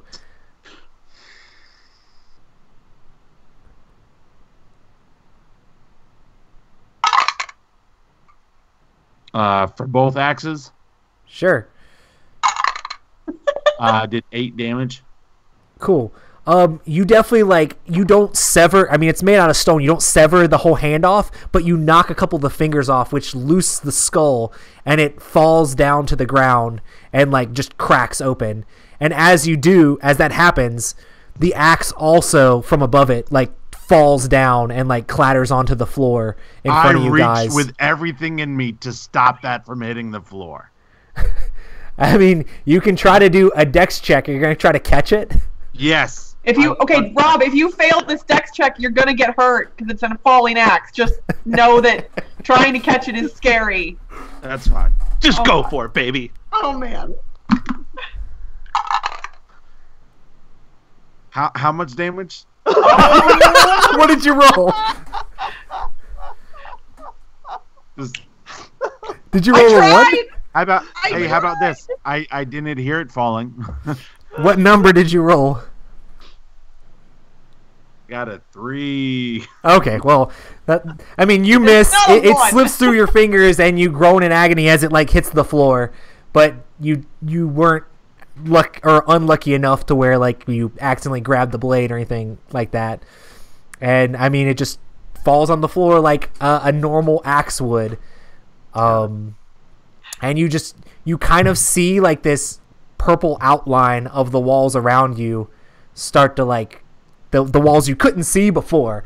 Just so hold on, is this thing now in my hand like I picked it up off the ground?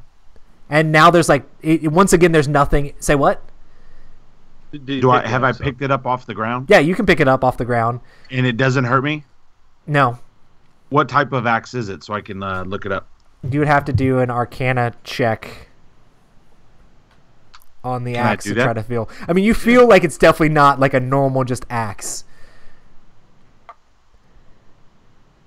I mean, if the group is okay with it, I intend on keeping the axe.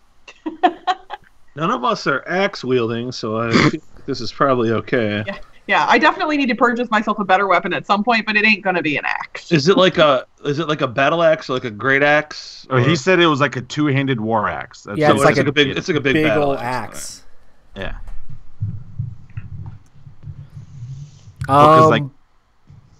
Yeah. What was I gonna say? Are you gonna do an Arcana check to try to figure out if there's anything different about it? Because it seems like it's, I don't know. There's some sort of weird thing going on with it and this altar and stuff like that. Does anybody else want to do an Arcana check?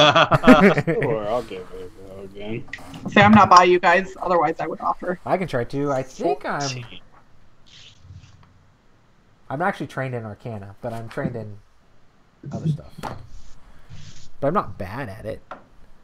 I got I have a +1 for. I don't know anything about the axe.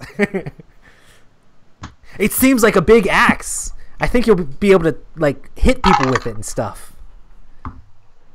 I rolled a 12 looking at it, so I'm standing next to him. Oh, that's not bad. You think that like this axe is definitely filled with some sort of weird necrotic energy, but it allows the wielder to. It's basically a life drinking axe, and it allows the wielder to, when they crit, they get to do an extra d6 of damage. Oh. And even better than that, if they drop an enemy to 0 life, they gain 5 temporary hit points. What does it hit on? Does it hit on like D6s or D8s or what? Yeah, is it what axe? What physical axe type is it? Because like a battle axe would be D8 for damage, I believe. Yeah, I think it's still going to be the D8, but it's going to take up 2 hands. But if you drop somebody down to 0, you'll get 5 temporary hit points. But you're like maxed out at 5. You don't like continue to get 5 each time. But it'll put your hit points back up to 5 temporary hit points each time you kill somebody with it.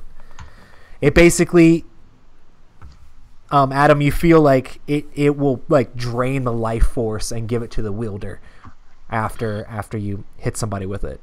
That's a vampiric weapon there, my friend. It's definitely evil, but it could be used for good if you in the right hands. See, it is a life-drinking axe. I'm just smiling as I'm holding it. I'm just like hugging E-Ray, you feel like there's nothing in between us now. Like if you like try to walk towards us, like you can get to us easily from where you're at. There's like the walls are completely gone. Awesome. But that eyeball dude still came this direction. So perceivably, yeah. We should attempt to continue to head up.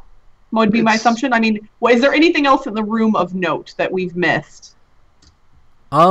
It's mostly there was just the chest and then a bunch of nothing walls, and then the giant altar in the middle-ish of the room. Not fully middle of the room, but a little bit back. And then there's the wall that goes around, and then there's stairs that go up that you can go up from there. All right, onward. Yeah. I agree. You can see light coming from the room up there. Is it, hey, real quick, would you say it's a great axe? What does that one do? That's a heavy two-handed. It does 1d 1d12 slashing damage. The next big axe, I don't see another Unless Yeah, I'm just, that I would be don't what know. it is. What? That would be what it is. All right, cool.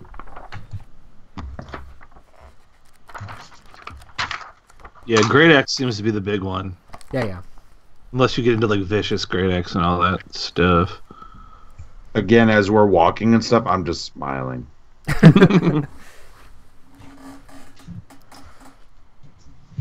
Cool.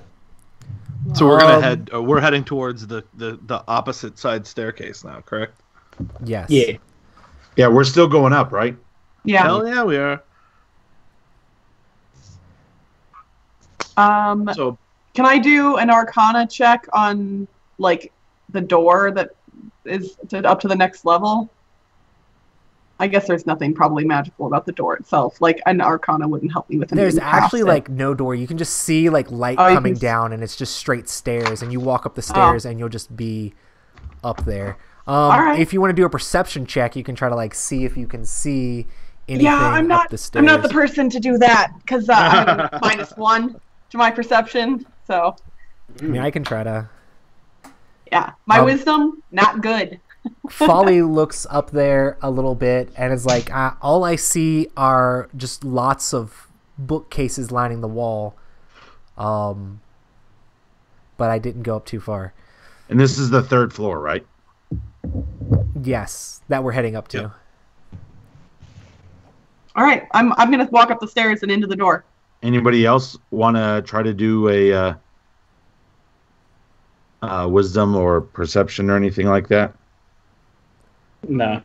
I mean, there's nobody super So antagonistic. just bookcases. up That's all we here. know so far is bookcases. All Yeah. right. Right, but the door's open and we've been making noise down here. So if somebody was gonna attack us, they would have come down. I yeah, know, we dropped what the Great worries Axe me on the ground. I mean, is the last place had those invisible walls, and all of a sudden we got hurt just by walking up there.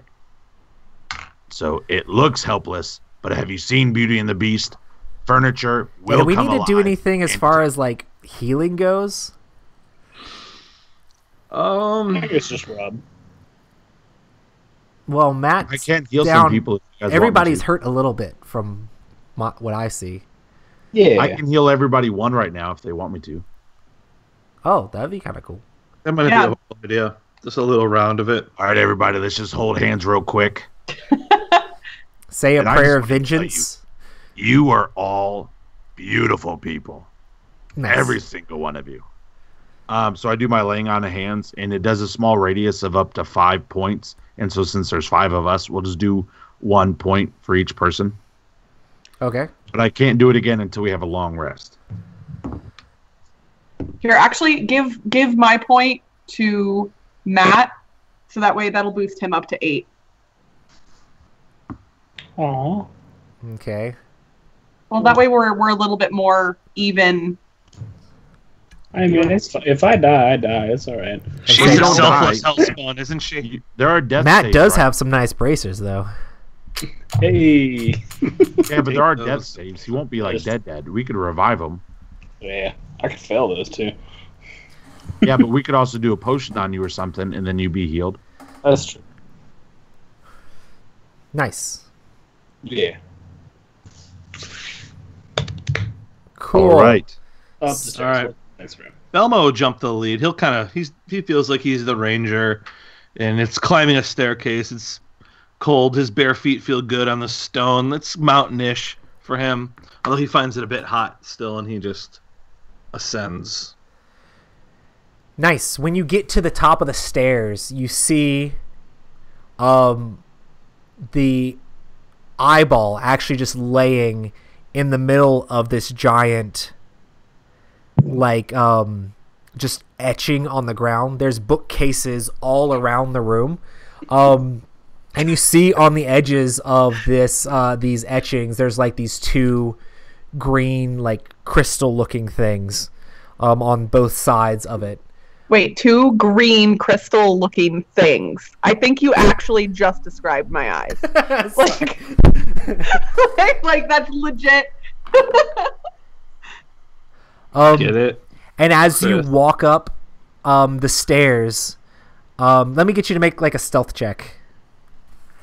All right, stealth. I can do this. This is like my thing right here. That's famous last words, isn't it? It is the famous last words. I know! You can't say something right before you roll a die! That's great.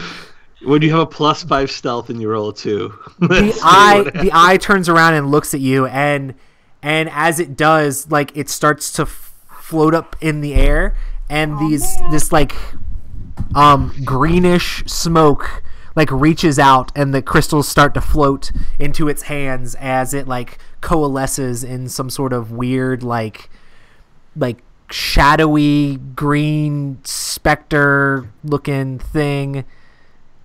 Would you say that the eye has got some type of like liquid thing around it or something? The eye like almost like disappears at this point, and it turns into some sort of weird ghosty looking thing as it like transforms and merges into this weird giant spirit thing. And you can kind of see like different faces floating like in its body as like it's this weird. Do we notice spirit. any of those faces being Isabella from the picture that was painted of her?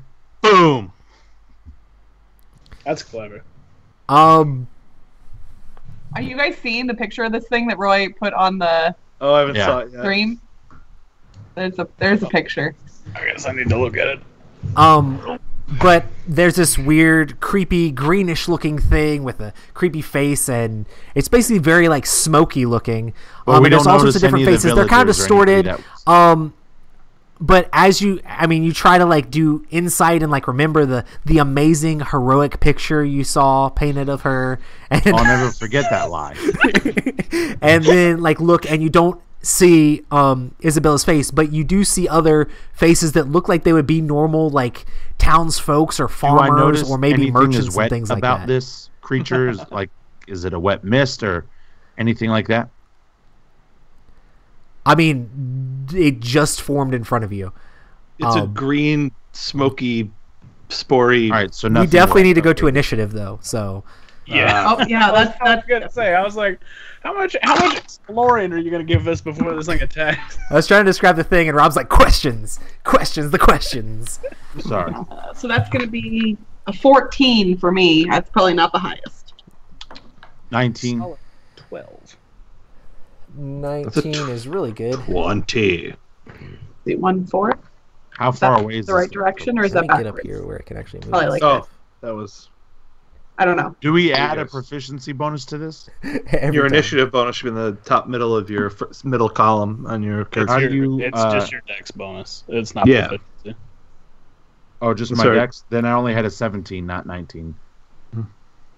So our initiative bonus is our dex bonus? Yeah, Yes. Oh, Correct. that's terrible. Mine's 0. that's okay. Well, I mean, how fast you are is going to be based off your dexterity. Yeah. So Speed's Yeah, not only your thing, 17 baby. then, Speed is not your thing. cool. I still run 30 feet per second. Let's see how fast this thing's going. 30 feet per second. We need to watch out. Bad. Bro, I am a dragon. Breaking stuff with punches. Okay. What did you get, Adam? 20. Holy smokes! So It Adam's was up 8, here. 17 plus 3, yeah. And then what'd you get, Matt? 12. 12. Oh, this is annoying. I will say that is really cool, though, how you're able to do our names on stuff. That helps a lot. Yeah. What'd you get? Oh, Irie got. Wait. I had 14. Oh, so you're actually above. There we go. Cool. Cool. So hey, Adam Belmo, you're going first. Oh, Belmo is ready. You're up the stairs first. You saw the thing. As and- a bonus action, can I pull one of the spores out of my my sat pouch, I guess, or whatever? Sure.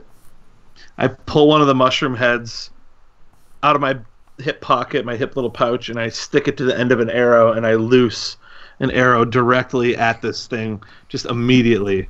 I like it. I Nice. like it. I don't know what the hell it's gonna do, but I just know that it smelled bad earlier, and I'm gonna make it eat it. Nice. Taste it. Taste it. Oh, nat 20. Nat. Are you 20. serious? Oh, no. Right in his mouth. There she is. Right Perfect. there. That's beautiful. Nice. So that's like max damage, right? Depends on how you play it. So Yeah, it's either max damage or roll your damage dice twice. Yeah. It's up to so you did. Oh, so you have a choice when you play in between It's that? no, it's DM. Fourth was max damage. Fifth, I think, is Most people technically- do roll twice. Yeah. Okay, Yeah. roll your damage twice then. Somebody in the chat says they hope the monster is allergic to mushrooms. Well, he was conjuring them up earlier. So 3 and 6. Oh, 9. Nice. So yeah, it's definitely like hit back. You hit it like square in like because the eyeball kind of disappeared into the face and like where this almost mask looking thing is, and you hit it square into that, and you see like the powder go like into his face and his eyes and things like that. And he would normally have to do some sort of like constitution save or something like that, but since you critted him, he's basically going to get a negative to any kind of roll he has to roll now. He's going to have at least a -1 to every single thing he could possibly do. So Dang. And Very Belmo nice. And Belmo just John Cena's right in his face. You didn't see that, did you? I don't even know where my pencil went. Burr. I lost it. Oh, here's my pencil. Can't All right, see what are you me. doing for your normal attack? Woo. That was it, man. No, my bonus was to add the mushroom, so that was my Got attack. Nice. I threw all my papers in the floor. Roy's like, what was I planning on doing? Sorry, I got excited back then and threw everything in the floor. Who needs Cool. the top of that power encounter? Ah. So yeah, you definitely like when he was trying to form, you definitely took him by shock and just smacked him in the face with his mushroom. So I feel like I should put my horns back on. Is there any part of this creature that's solid? it seems like the face is mostly solid, but the rest of it is kind of like Okay. just whirling spirits. It almost looks like. Cool. So we get- so T, it is your turn. We get 1 attack and 1 bonus, that's it? Or do we get 2 attacks and a bonus? You normally get an one and attack. a bonus. 1 attack and a bonus? All right. I did look up rules for offhand weapons. If you're curious, you attack with one, and then for your bonus action, you attack with the other one. No, Yep. I was going to do something crazy, but I You can't. are wielding the big axe now, right? Yes. Oh yeah, so that doesn't matter at all. All right. So I have some of that drinking water still with me from the first floor. I throw the drinking water at the mist, and I wait for like the sprinkles of water to start to go through the mist, and then I'm gonna electrocute that water with my lightning breath. Okay, that's actually kind of neat. Yeah, that was a good one. Okay. I'll give you advantage as you do this roll for trying to attack this thing. So roll 2d20s. My first roll was a nat 20. Are you serious? Show it! Show it! 2 in a row. Oh! 2 in a row. Double crit, son! I just like that. Like Rob's like, I never roll nat 20. I Roll actually 3 believe then you, I Rob. say, I just wanted to see that beautiful 20 right there. Awesome. Well, I just showed you, right? You did see Yeah, it. you showed us, and I love it. I'm so excited. roll double damage on this guy. So this thing, it naturally takes 2d6. So does that mean I do 4d6? Yeah. Yeah. All right. plus the extra d6 for the critical bonus. That Plus the my axe what? does. Oh yeah. He's not using the axe right now. I thought you said he was. He's doing Oh, lightning he did breath. lightning attack. This breath. Oh, never mind. Uh-oh. Don't say 4. No, it's actually really good. 17. Holy crap. So as you hit this guy, you see one of the crystals that's in his hand just like fly out and hit like the bookshelf behind him, and you kind of see like that whole arm just sort of like disappears, and you can see like he's reeling in pain as this happens. But yeah, it definitely looks like the when electric that crystal shock definitely appeared, did messed we him up. see when that crystal blew up? Did we see any like souls or anything like that fly out from that or anything like that? Or There's was it definitely just like glass souls flying out from all over the place when you electrocuted this thing. So you definitely see green mist going everywhere, and there's like souls flying around the crystal as it hits the break? ground. Still no and- sign of Isabella. No. Okay. All right. Now it's his turn, and I also wanted to say for the group, I did not John Cena and get it in its face. I'm still back. Nice. So it lets out a roar, and basically you see the books start floating around it, like books off the shelves start coming towards it and floating around it and swirling, and books start like flinging towards the party. And can I get everybody to make a dex save? Oh gosh. Ooh, not good for me. Ooh, baby. what is that? I got a 12 4. plus 3. So That's my do we don't use proficiency bonus for this. Or wait, for saving throw, right? No? I'm For just saving throw, yes. I think So- you add proficiency based off your class, and I think. Oh yeah, so I don't have proficiency in the dex. My saving throw proficiency is in wisdom, which is the worst because my wisdom's horrible. So I have a 15. Gotcha. You should be good, Crystal. Yeah. I got a 13. 13 as well, yeah. I It'll rolled a actually 4. hit both of you guys. Oh! Shit. Get pelted to death with books. Holy crap. You actually Get marked. both take 4. 9 points of damage. Come on. Wait, what did he actually say? And Sorry. it hit Folly as well, so he goes down. He takes 4 damage as well. 4. I take 4 as well. What did you roll, Rob? I rolled a 4. Oh, yeah. You're taking it. Everybody takes 4 except for Ray. E-Ray. I did It's it wrong. weird because she spells it with an I, but it's E-Ray. You know Oh, what? Here we're at the end of the stream. I'm gonna play the piece of Charity's Requiem that inspired my name, and y'all are gonna hear it. And then Nice. I don't know how I could actually play it on the stream. I guess I could send the link to you, Roy. Oh, yeah. Or if we play send it to copyright the music, Facebook then thing. we just get the audio muted. It's not copyrighted. It's too old. It's got to be public domain. It's crazy old. So Oh, nice. So, yeah. Let me actually update this, and then we should be good. I would love for you to get swallowed by an atom and come out of its belly. Was that like Men in Black 1? No, that's kind of. Like a slot is like a big toad Hulk, right? Am I right Yeah. on that? They're big sort of frog humanoids. Yeah, like big, huge frog, hulking Ah. beast frogs. I always imagine them they could eat a halfling, probably. Now, how much damage did you do to it, Belmo? 9, I think. Y'all have done a ton. Well, Yeah. you're 9 and my 17. That's 26, and it lost an arm. It lost one of the glass things. So I think, is it done? It's actually going to do a bonus action, and anybody who is proficient in Arcana can try to stop it, but it's trying to like make itself be more protected. But if somebody could do an Arcana saving throw, they feel like they could like immediately cast a spell to disrupt it. Is anybody good at that? Or I'm proficient in Arcana, but I wouldn't necessarily say I'm good at it. cool. +1. But I'll give it a go. I mean, it seems like it's trying to do some sort of magic spell to Ah. stop itself. There goes I Matt's. told you, it's coming. I got a 5. I told you when it counts, it's not here.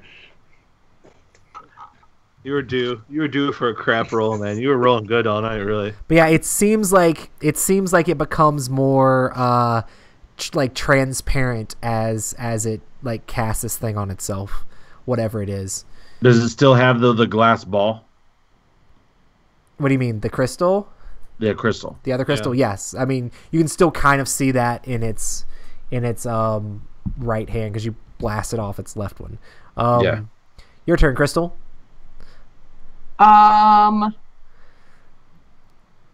I am looking at my list of spells to see if there's anything that's helpful.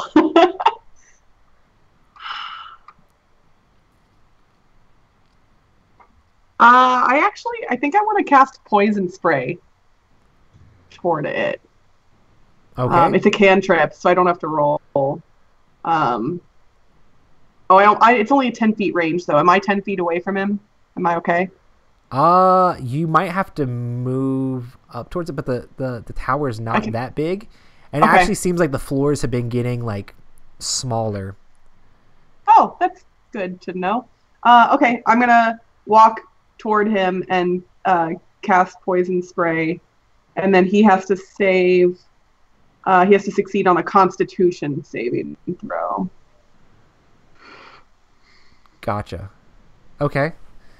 What is there a difficulty to it that I need to know, or I mean, whatever what he got a 3, so I'm pretty sure he failed. So he takes 1d12 of poison damage. Holy smokes! Which I don't know if I have any d12s. I have a d10. So let's see. Somebody help me out. I have a 4, an 8. Oh, you don't actually 10. have a d12? Somebody roll a d12 for Crystal. Yeah, roll a d12 for me, please. Okay. Can we do it? I can do it. Adam's got it. I got 7. 7. There you go. He takes 7 poison damage. You see some of the souls that are like spinning around in his body continue to disappear as that happens. Does that have any like lingering effects with the poison thing or anything? No, it doesn't. It doesn't stick around or do anything else. It'll do more damage once I'm way higher levels. Like once I'm level 17, it does 4d12 damage, for instance. But that's not today. Nice. All right, Matt. Okay. Guess I'm gonna go get up in its face and cast Thunderwave. Thunderwave. So he just needs to make a con save to beat a 13. He rolled a 15. Okay, so he'll take half damage. Cool. 3. He takes 3 damage. Oh. That is actually enough to where you see him fade, and like it basically just he completely disappears, and you see the other crystal drop to the ground, to the floor, like right where he's standing. There's one that's like there's books like all over the floor now, but there's like one that got flung back towards one of the shelves, and then there's one like here, and there's like weird like glyph etchings all over the floor. And those were kind of like glowing with like a green light, and after this thing falls down, the glow of those just fades.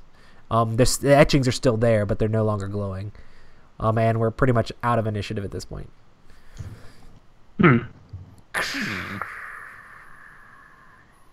That could have been worse, but some people just critted things to death. Oh, good. So now I have 2 DMs who are both like, "Oh, that was too easy." No, it was pretty epic. Yeah, that was pretty good. Nice. Cool. I guess I'll just look around the room. Yeah. Or are we trying to call it here? What's the... They're probably close for tonight, but can we look in the room, Roy? Yeah. Oh, we're not even on the 4th level, guys.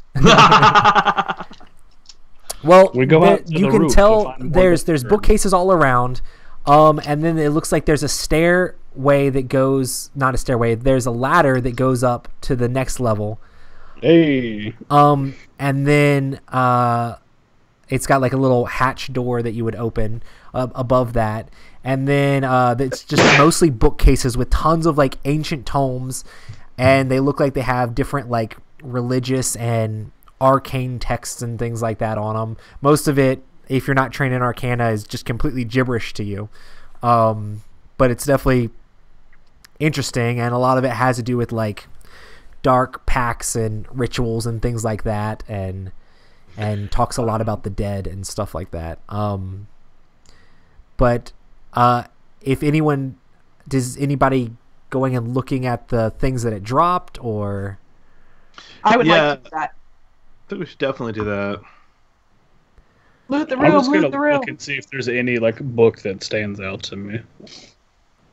Nice. The one that fell right in the middle of the room, there's a green looking like stone crystal thing that when you like look into it, it looks like you almost see like weird like swirling green inside of it, and it also almost looks like you can almost make out like the images of faces inside the stone itself.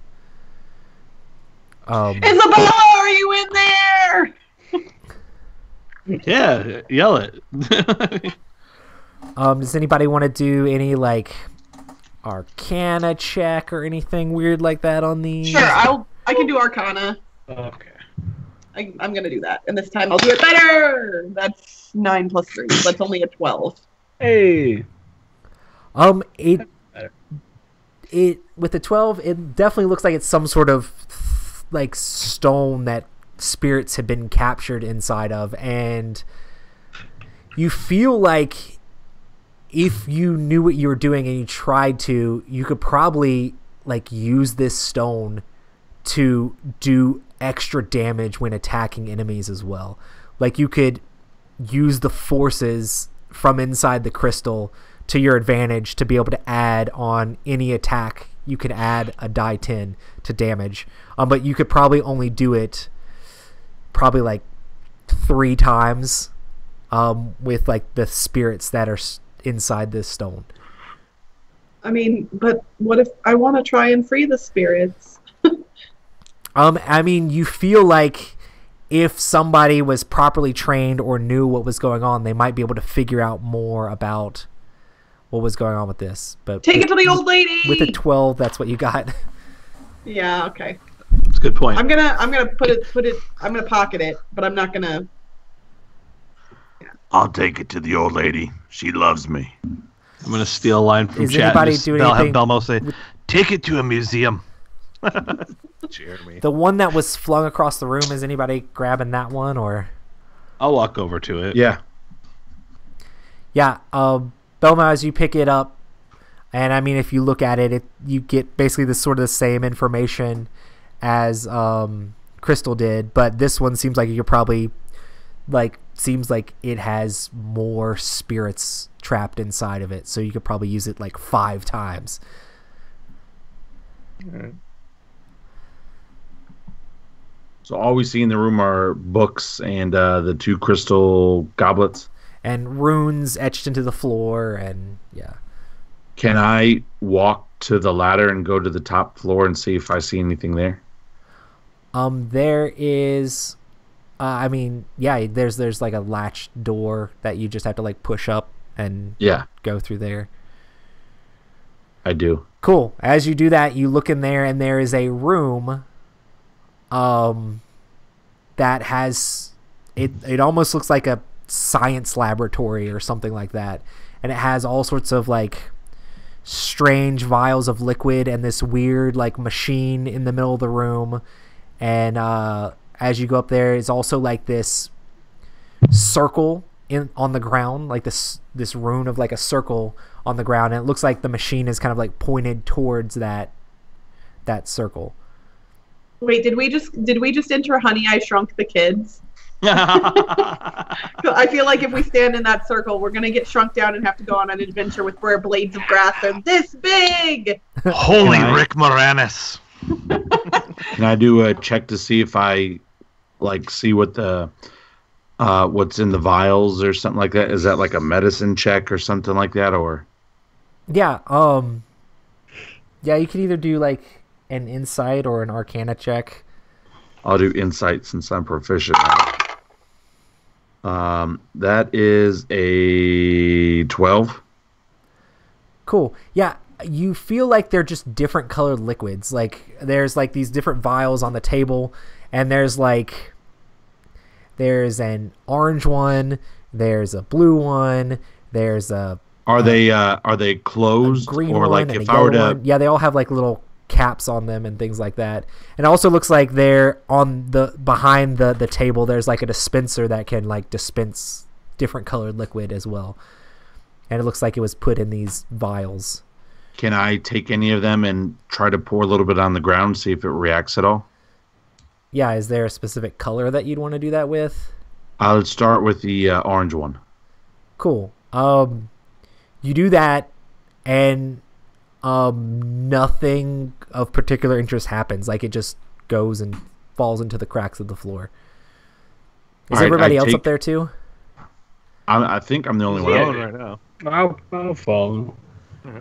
I want to take one of the last bits of fruit or whatever that I have from the bottom floor, and I want to like put that in the liquid. See if it. I'm trying to figure out what caused the apple to go burnt when it hit the axe. Yeah. How about this? I cut the apple into different slices, and I pour the different colors on the different slices. Like I know there's yellow and orange, and I don't know if you said green or whatnot, but I'm just pouring one out. As you do it, there's like no reaction that would happen other than just pouring like colored water onto the different slices. All right. So then I cap the rest of those. You notice that like there's lots of different colors. There's blue, red, orange, green, purple, indigo, and violet too. Sorry, it's a kid's song. But then there's a book laid out on the table as well over there. So and the machine that's there has like, it's in the middle of the room, and it looks like light could pour in from like the side or the window where maybe the stuff had come out. It could pour into the machine and shine out towards the floor over there where the circle is. But there's a space where you could put the different vials into this machine. All right, I'll try taking the vials to the machine because then I want to check out the machine as well. I'll let Malakwa deal with the book. Gotcha. I guess I'll come upstairs. And then didn't you say you followed me upstairs? Yeah, sure. Yeah. Is it Malakwa or Malake? Malakwa. Malakwa. Got it. You can just call me Malachi. I think that's easier to remember. Malaki. Got it. Malaki. Perfect. All right, so what do I need to roll for the machine? Nothing specifically. It looks like the vials can easily like pop in there. You just have to tell me what you're trying to put into the machine. Orange at first. So there's two different spaces. You only have one orange vial. There are actually some empty vials like lying around on the ground over close to where the dispensary thing is. So but if you just put one orange one in there, there's like a lever beside it too. Yeah. And if you messing around with it, you pull that, it shines like orange light over onto like in a perfect circle over to where that thing is, where the circle in the ground is. Does the circle react at all? Nothing happens besides the fact that there's just orange light showing over there on it. All right. Are you gonna make me say every color? Because how about now, blue?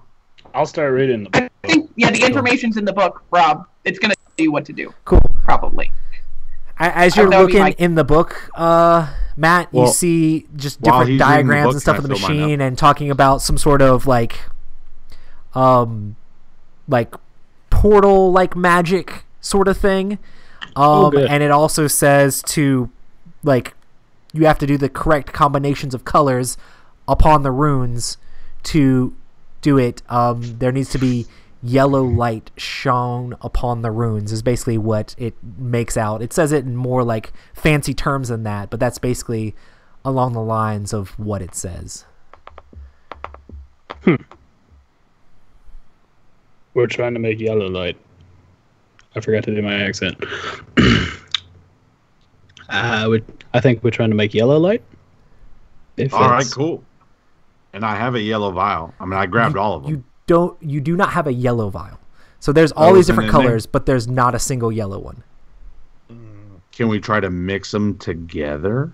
So there's a green and a blue, right? Right. That should maybe do it.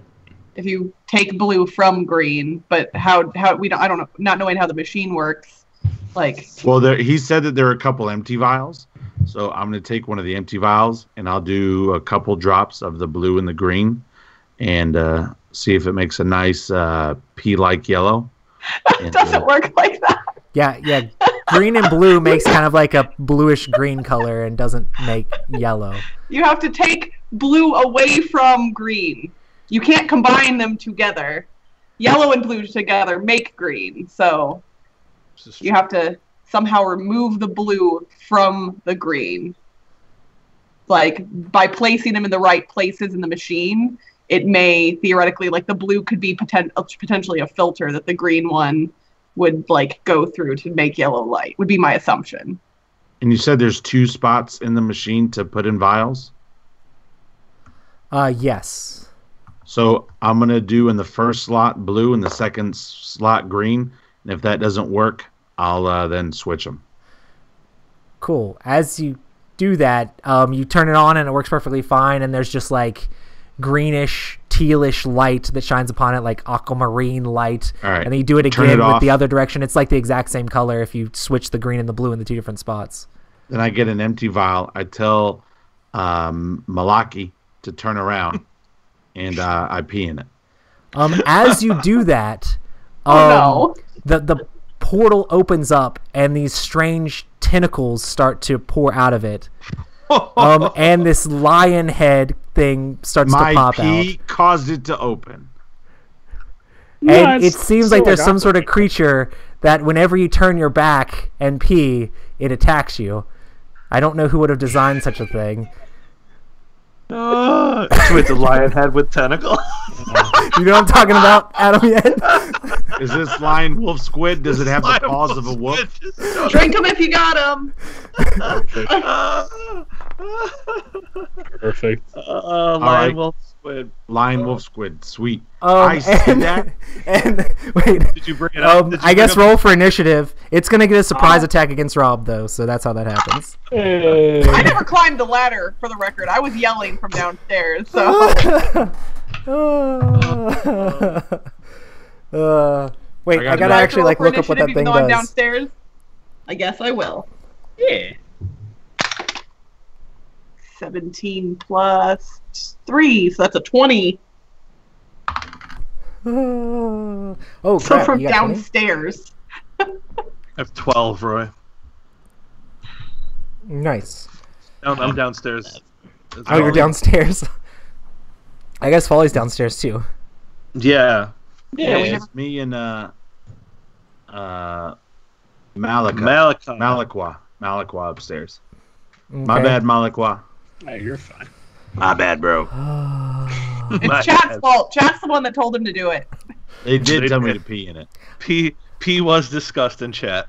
Honestly, I just planned that if anybody ever peed in the campaign, that the lion wolf squid was going to attack them. So Oh no, you did. I was like, no matter what happens, if anybody's like, oh, well, we're taking a break right now, and somebody goes to pee. No, the lion wolf because I squid went on a attacks pee you. break. That's I just like just the thought that we're just like in the middle of the woods somewhere, and then Roy's like, oh, and a portal opens up and a giant lion wolf squid attacks you. Exactly. That is how it works, right? well, that's what happened to me in freaking Game of Thrones. I If went on you a pee leave break, the I came room back, and they all pee, teamed up. or if you pee, That makes sense. lion wolf squid attacks you. The It's most Adam's meta fault. moment. Yeah. It took this long for us to have this meta of a moment. Okay. All right. I forgot what everybody got. Okay, let me put these in the right order. So, I have Adam, what 20. are you? What did you roll? 11. Okay. What did you get, Rob? I got a 19. Okay, that's really good. He's gonna go here. 12. E-Ray got a 20. Oh man. But she's downstairs. What did the enemy get? Surprise attack. Got it. Of course. Oh, okay. What did you get, Yeah. Matt? I got an 11. Did you also get an 11, Adam? 12. Oh, okay. Whoa, that's weird. Cool. So 1 second. This thing is going to do some sort of attack at you with stuff and things. Be prepared, cause lion, wolf, squid don't play. You think Malaqua would be able to close that portal? Maybe. Pee on it. Yeah, Maybe it try goes that away again. if you stop peeing. 3 more. Fly out. Nothing better than 2 lion wolf squids. Well, I still technically am peeing as I'm going to turn around and try to. Good. It's one of those comedy movie things where you're like, oh god, and it's just going everywhere. The fire hose catch scene. Meanwhile, I'm just sitting here trying to debate if I should eat an apple or not. And I'm just like, what's happening? And I just turned to Folly and Belmo, and I'm like, man, do you hear all that noise up there? What do you think's going on right now? Oh god! If only we had enough time or foresight, I could just be like, everything's fine here. How are you? Awesome. So Picked the wrong week to stop sniffing glue. it's going to try to attack you with a bear hug. So it jumps out of the portal and tries to bear hug you. It will get triple advantage against you. This is not fair. I have nothing to say. I blame Okay. myself. Holy Because crap, it's that's Roy terrible. and it's because it's me. You guys already had new characters rolled up, right? It missed. So it literally, like, it tried to swipe at you and for some reason just missed. All the urine. It's like, what? I rolled 3 dice and it got a 6, a 6, and an 8. That's what you get. Which, like, your defense is like 19, right? Yeah. Yeah, it missed. Or it might have knocked you a little bit, tapped on your shoulder like, hey, man. So, yeah. E-Ray, your action. I don't Now want to I go up imagine there. 30 feet, so they could move to us, right? I mean, we could, but I don't really want to. You should just Oh, okay, cast thank some kind of spell right up the trap door. I mean, theoretically, Just a blind shot. Just, here's some fire. Oh god. Push it that way. how many level 1 spell slots do I have? Just I have 2 or 1? I'm not sure. I think it's 2 for a warlock. Nice. So, Because I've only cast 1 level 1 spell thus far since our last sleep. Let's see. Range.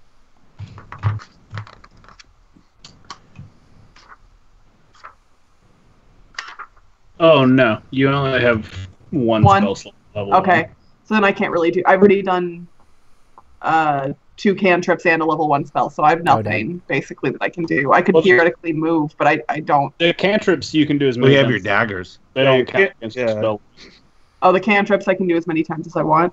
yeah, you know 2 cantrips, you can do them over and Yeah, over. I can't. The thing is, my 2 cantrips. I've got thaumaturgy, which doesn't help right now, and poison spray, which it doesn't help right now either. And that's it. So What about your daggers? Thaumaturgy. I am a Easily. floor below, so the daggers will not help this round either. I mean, I could start to climb the ladder, but I'm not going to be the best at hand-to-hand combat. We're of probably 3 of us. coming down the ladder very quickly. Okay. I'm gonna hang back then, and there's not much I can do. So All right. Before I go, Malaqua, do you plan on staying up there? Sure, why not? Well, my intentions, depending on you, is to take a swipe and then jump through the hole. Here's the thing: we don't have time to discuss this, so you do what you're going to do, and I'll react to it. Yeah. All right. That was the weirdest table talk ever. All right. we don't have time to discuss this. I got a 16. No, I like Do I it. hit? Yeah. All right. And then I do 1d12 with slashing. Oh, nice. Yeah. That hits it hard. I don't know if I have a 12-sided dice. Oh, come on, I have to keep rolling everyone's 12s. Oh, I do. Hey, I got an 11. Dang. Nice. You hit it. Holy smokes, that's huge. This is a cool looking dice, man. Cool. You hit the Oh, thing. I see you bringing it up. There it is. I don't know why it's so big. That This thing probably doesn't have, however, it definitely doesn't have that It high has armor class. 60 bathroom hit points. interruptius. Lion wolf squid has triple advantage when it attacks while target creature is peeing. I am dead. This. I for those of you listening to the audio only version, perhaps Roy can put a link in the show notes or something. But Target this enemy within This thing 50 is feet is legendary. overwhelmed by the scent of supple, fermented, roasted oak. Yeah. Love it.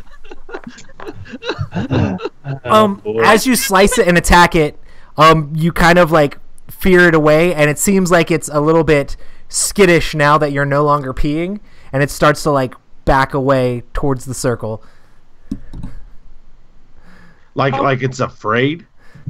it only is good when you're peeing, and then I guess when you're not. Whoa. Can I do something crazy for my bonus action? Sure. Start again. God, I hope.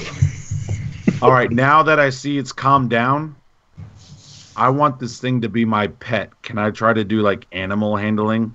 You're gonna try to intimidate it or something, or No, I'm gonna try to love on this thing and be like, look, bro, let's be friends. nice. Am I allowed to do that, or we can't do that during an attack?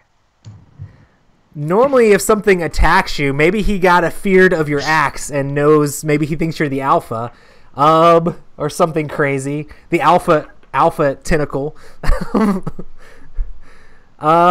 Make some sort of roll. Make a roll. What Roll a dice. would work best for this? He's trying There's to do. a. Are you trying to intimidate it, or are you trying to do like a animal handling check against it? I was going to do animal handling. Okay, what'd you get? I want it to be my pet. I have a 19. Dag. Basically, how are you going about this? Like, role play it out for me. So listen, so here's what I'm doing. All right, so I'm role playing this. I'm like, look, big guy. Look, you tapped me, I tapped you. I love you. Calm down. Calm down. We already lost Twerp the bird. I would like to bring you into the fray. Calm down. And as I'm doing this, like, because I threw apples before, but you did say that there was dried meat. So now I'm throwing, like, dried meat at it to, like, hey, just calm down. And one of the tentacles, I don't know if it's close enough, but I just start to, like, I stick my one finger out, and we're going to, like, tentacle touch. And I'm just like, hey. You're gonna Hey, guy. ET with the lion wolf squid. Hey, big guy. And I'm feeding it with one hand, and I'm tickling its tentacle with my other hand, and I'm like, hey, big guy. I think we might need to leave T and the lion wolf squid alone for a moment. Listen, man, my hand didn't get dirty. I didn't have enough time down there to do anything. Come on, big guy. I mean, this might on. not be historically accurate for the lion, wolf, squid, and Rob, but he did roll pretty good, and it also failed like a like save against it, like wisdom save. So, or like will. There's not will in this game, but you know. Wisdom save, so it does seem to be calming down, but it's like looking at your axe as you're doing this, but it like I lapped up the meat put and my things like axe that. back behind my back, and I'm like, and actually I already did that because remember I'm tickling it with Damn. one hand and the food in the other. Like I am putting down all of any act of aggression or any act of dominance. I'm trying to be equal. Like this thing is going to be my pet, and we're gonna be awesome. So I'm just like, hey, big guy. Hey, big guy, who's a cute lion wolf squid? Who's a cute lion wolf squid? So it God, you're has so- started to calm down as you're doing that, and it's like tentacles were like up in attack mode when it like attacked you and tried to bear hug you, but now it's like calmed down at this point with your sweet dragonborn animal handling skills. Oh, gorgeous. And as it calms down, can I like take a step closer to try to like pet its head? Sure. All right. I'm trying to calm it down even more. Do I need to roll again or anything, or? No, I mean I rolled. It just kind of like it's still kind of skittish of you a little bit. Yeah. but it like sniffs your hand. How about this? Because this really works with dogs and stuff. I put my hand that was rubbing its tentacle in front of its nose so it can smell me and realize that I'm not trying to be. So it can smell you and know you're delicious. Well, also like, it's not an act. I mean, I'm just trying to let it know, like, hey, I'm a friend. Like, it won't smell fear or anything that on me. So I'm trying to do everything I can to make this my pet. So you just tell me what I got to do. Okay, well, it seems to be. I mean, I don't know if he's going to be your pet currently, but he's not currently attacking you. So. And I look back at Malakwa and I'm like, bro, put this on the gram. This is so cool. Put it on the ground? Okay. No, Graham. The Instagram. It's from the future. No, but I do look back. I do look back at Malakwa, and I super huge grin on my face, like, oh my god, like, so huge. And I turn back to the animal, to give my attention, because I don't want you to be like, oh, you turned your back and he now eats you. So I just like quick glance, and I'm back at the animal. And whoever's turn it is, it's their turn. But I'm still just rubbing on it, and I'm still feeding it the dried meat. I'm just picturing like the Safari Zone from Pokemon, where you can throw a rock at it, or you can throw a bait at it, or you can throw a ball at it. Or I guess that's basically what happened. He threw the meat, and the hearts appeared over its head. Yeah, that's what just throwing meat at it constantly.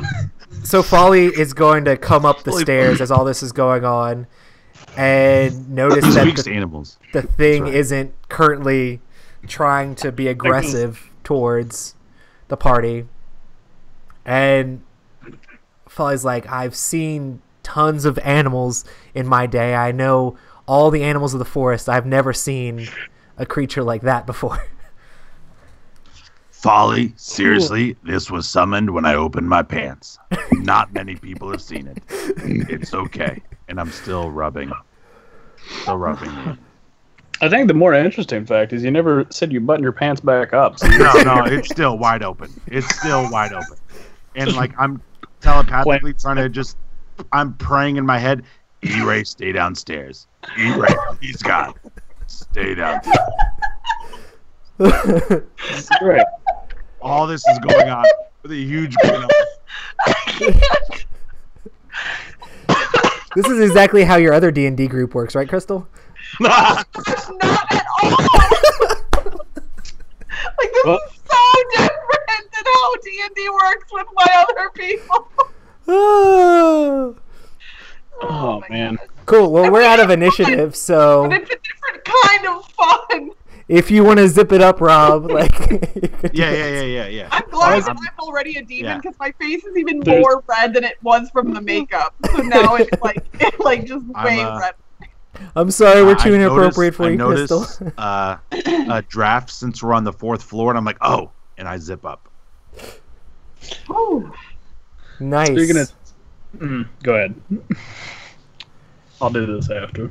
So, what is this thing? Folly says, looking at the giant metal contraption. Entirely ignoring the giant tentacle monster that Robin's petting. Well, he didn't ignore it. He was like, "What is that? I've never seen that in my life." He's like, that thing's weird. Anywho. He's also like, "What's that?" Also, what's that? I love it. It's so good. Folly is just so inquisitive. He's like, that's okay. Moving on to the metal thing. Real quick. Well, it's actually really big and in the middle of the room. Try to befriend this. I don't actually know usually what to expect out of you, and that's kind of exciting. What does that mean? I don't know. I'm so happy to have this out. I think you're going to be real disappointed when Roy tells you that you can't keep it. It tries to leave the room and disappears. We all know how Lionel Squid and Rob work out. It's hey man, here's the thing. Anytime you need a friend, you just pee, and it shows up. You gotta re-charm it each time. Bro, what if I did that and I started peeing on our enemies and it came out and started to eat them? Nah, that's the best kind of pet ever. You gotta mark the attack. You, and it gives a whole different meaning to Hunter's Mark. Right? Or either that, we're gonna have to do magic spells on us to like make sure all of that goes away, and so we don't have like. What are you doing, Adam? And stuff. What are you guys doing? Have we just come to a standstill with Rob hanging out with this creepy thing? I'm sorry that I ruined the game for a meme. Hey, it's all right. You memed it up. You did not ruin it at all. Just know that anytime we get into a hard encounter, Rob's gonna pee. That's what's gonna happen. Not thematically. As a call to arms. Well, it depends on what Roy does. If I have to pee, I will pee. All right, Belmo. Well, I guess Belmo's gonna ascend the ladder, and he Hey, Belmo. Belmo, play it cool. Belmo, play it cool. just peeks over the top of the thing. He's like, oh my. Doesn't it smell great? It smells like. I'm just coalesced in tentacles. It looks really like it's got like a really bushy mane, but then also like a really nice pelt like you would see like on a bear. You're like, man, Or a wolf. that would Yeah, well, wolf. Probably That's a what I meant. Wolf, yeah. You're like, man, that would make a good coat right there. No, I'm just kidding. Belmo. Belmo, this is my friend. Belmo's like, I've been Tweet hoping to 2.0, see one of Belmo. these. Tweet 2.0. It's like a waterproof raincoat that I've Doesn't wanted it in give my off like a dreams. wood smell or something? Belmo, I swear to all of the old gods, if you Yeah, touch well, I want this to text picture right about now, But yeah, there's definitely a strong roasted oak smell coming from the creature. Strong roasted oats. Oh boy. Belmo, Oh. don't do it. If you I don't can know what's see going on, thinking about Crystal, like Adam made this creature like a long time ago after one of our podcasts. After Rob had Yeah, talked I about have zero clue what's happening. Yeah. at all. Oh, Crystal's really out. This is such inside baseball. Rob has a somewhat EGN famous story about being attacked by the lion wolf squid, so I turned it into a D&D 5e. You ever play Game of Thrones? Or you know Game of Thrones, right? Yes, Crystal? hate that game so Okay. much. But I yes, love that game. I know you do. I was the Baratheons, and I went to go to the bathroom. And as I got up, the Starks, the Greyjoys, and the Lannisters all were like, "Hey, let's just attack Rob." And it was like 3 teenagers. And as I came back from the bathroom, one of the teenagers, every time he moved his army, he'd be like, "Hey, selling lion wolf squid shirts. Anybody want a lion wolf squid shirt?" And I'm like, what the heck is going on? They made an alliance to come for me. And so they came up with this whole stupid backstory as I went to the bathroom on how they were doing this lion wolf squid merchandise and to try to raise money for their armies to come take me out. And so that's where the story came from. Adam heard the story. And then one day in our chat, he posted the link in our chat. And that's how it was a this long was like time last ago. year. This was summer of 2017. Yeah, it was Yeah, a bit. How did I miss that then? Because I've been whatever. I must No, he made it Unless you November. watched it November live, I think it was 2017. posted- It's not that posts in long the ago. chat or whatnot. I think it was posted at the end of the show. Like towards But the anyway, end. so that. It that's Oh well, and I where wouldn't it have is. seen it because I usually listen to you guys because then since I can't catch you live Yeah. because I do trivia on Tuesday nights, I usually listen to the audio only stuff. So I probably just missed it. Yeah, it might not have made the podcast end of it.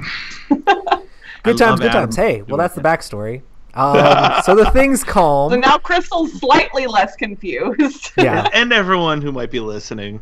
Yes, because Why it is- is not in the manual. For those asking in the monster Yeah, manual, you are in correct. chat. That's Wait, not the monster are manual. any of these in the monster manual? No. Yeah, I was gonna say I don't think Roy's monsters are in the monster manual. I This is base them homebrew, off some guys. stuff, but We're homebrewing this bad boy. not even just a Hey. little bit. Awesome. So yeah. Elmo. There's the thing there. It Rob's over there petting it and it's kind of purring, and Matt's over there with a book being like, I have no clue what just happened. Like Matt was lowest in the initiative, so he must have been really into that book. Yeah. And we're slowly Ollie just coming went up the straight to ladder. the machine. Like, Um, okay, cool. Okay, cool. What's the next step? I'm grinning bigger than I was with the axe, and I'm just like so in love with this thing. Just This is Rob's birthday episode, I guess. I don't know. This is what? Your birthday episode, because you're getting all the things. I don't know. I guess. Nice. I'm not going to say no. If I eat one of the apples that Rob poured this stuff on, what happens? Are you just going to eat You'll it? have to find out. Yeah. It tastes like an apple with just colored water on it. Okay. So it's literally just some sort of pigment. There should be a whole nother barrel downstairs too, though, with more food and meat. Because I only went to the 2 barrels. He said there was like 3 or 4. I guess depending on which color you used, it was like pigmented some, like with some different thing. Like maybe if you pick up like a red one, it has like some sort of flower petals that would cause it to be red or something along those lines. Okay. Oh. Okay, so I noticed that it's just colored water then. It's literally just colored water. Oh. Cool. It's got to be with the machine. And from what you've read, it's like these seem to need to be put in the machine to create yellow to go on the runes or something like that. But the only color that is missing, the only color that is missing is the yellow. Yellow's a primary color. You can't combine other things to make yellow. Yeah. And you can't pee on it either. I don't know. You've got, unless you drop the vial, we can give it a go. I'm not holding on to the vial. I remember I was feeding it with one hand and rubbing it with the other, and now I'm just full on kissing on it and be like, "Use you little guy." There's just a broken vial and some. The vial didn't actually like make it to fruition as far as like filling up the vial thing happened. Ah, gotcha. Okay. Right. So it's like still on the ground, maybe. I mean, maybe somebody else could make an attempt and see what happens. No! Here we go again. But you guys do know our characters are going to have to pee at least once in this campaign. We don't have to say that we're peeing. At It least- just happens. I like it. It just happens. They just gotta hold it the whole campaign. I mean, we've been holding it this whole session. Yeah, I was gonna say I've been holding it till I had a few beers. I'm like, I suggested that in the middle of the show we take a bathroom break and a drink break, and no one listened. The thing was, we did. Oh, I thought you were just trying to tell us to give away the dice. That was the reason for the break, like so we could all go take a step away, and then the chat would stick around for the giveaway. Theoretically, Oh, yeah, good call. Oh, right. That's a good idea. I sent all that stuff via chat at the very beginning of the session, like literally forever ago. Missed it. It's Missed in it the all. Skype. Yeah, The 610. Skype chat. Yeah, the Skype chat. Yeah, it's hard for me to read the Skype chat because I would have to like mess up everybody's picture and stuff to do it. I mean, I could, but like for me to actually go read it. I mean, it showed up on my picture when I just said it too. Which I didn't realize would happen, but it did. Oh crap! I did it? Oh. I can make that go away. That's it. Roy broke everything. It doesn't matter anymore. It's really late for you guys now, isn't it? Yeah. So do we get to keep Lion Wolf Squid? And can I call him? Can I give him a name? You can call him whatever you want.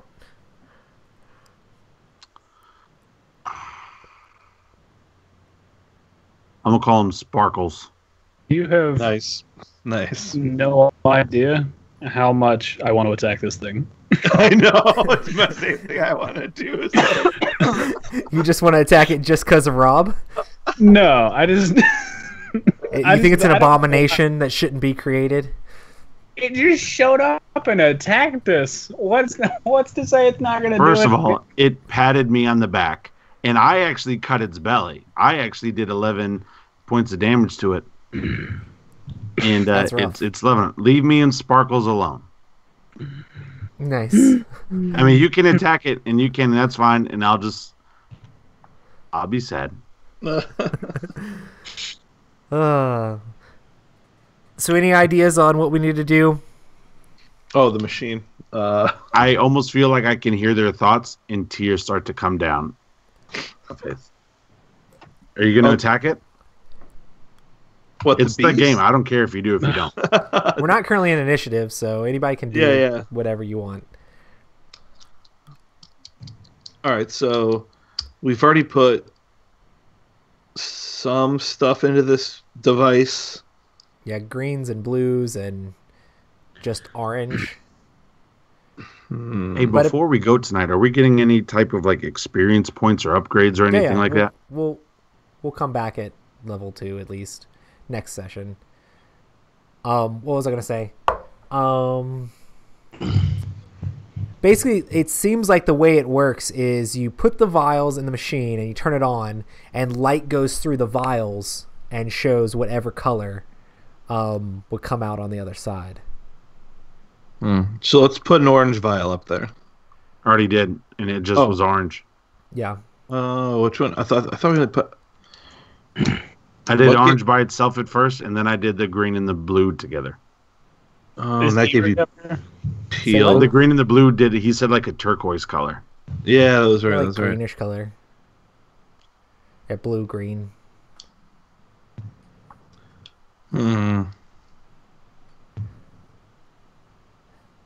Does the book say anything else on like how to make a yellow or anything? Or didn't you say there was another machine that was a dispenser? There are dispensers on the wall that if you you've poured out some of the liquid, you can get this like liquid of those colors, or you could mix different. Is there colors. a yellow color in the dispenser by chance? It seems like all the colors are there, like all of the regular colors are there except for yellow. All right. So it seems like the book insinuates that you need yellow. Does the book tell us at all how to make yellow through that machine or anything like that? I can get somebody to do an intelligence check to see if they can try to figure out with the book.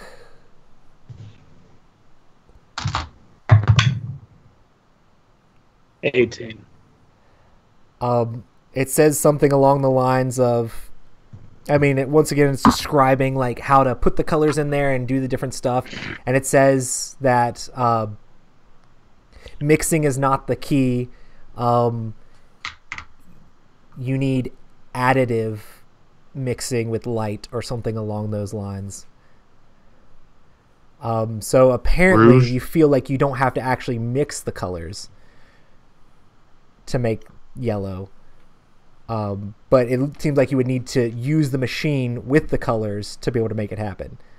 Has anybody done a check on the machine and how it works properly? I'm just sitting here rubbing down sparkles. I'm not. I'm going to look to Ray and say, from one magic user to another, do you happen to have anything that can change the color of things? Yep, sure do. That's a thing that definitely exists. Oh wait, no, I can only cause flames to change color. I can't. I'm looking at my thaumaturgy cantrip, and I can.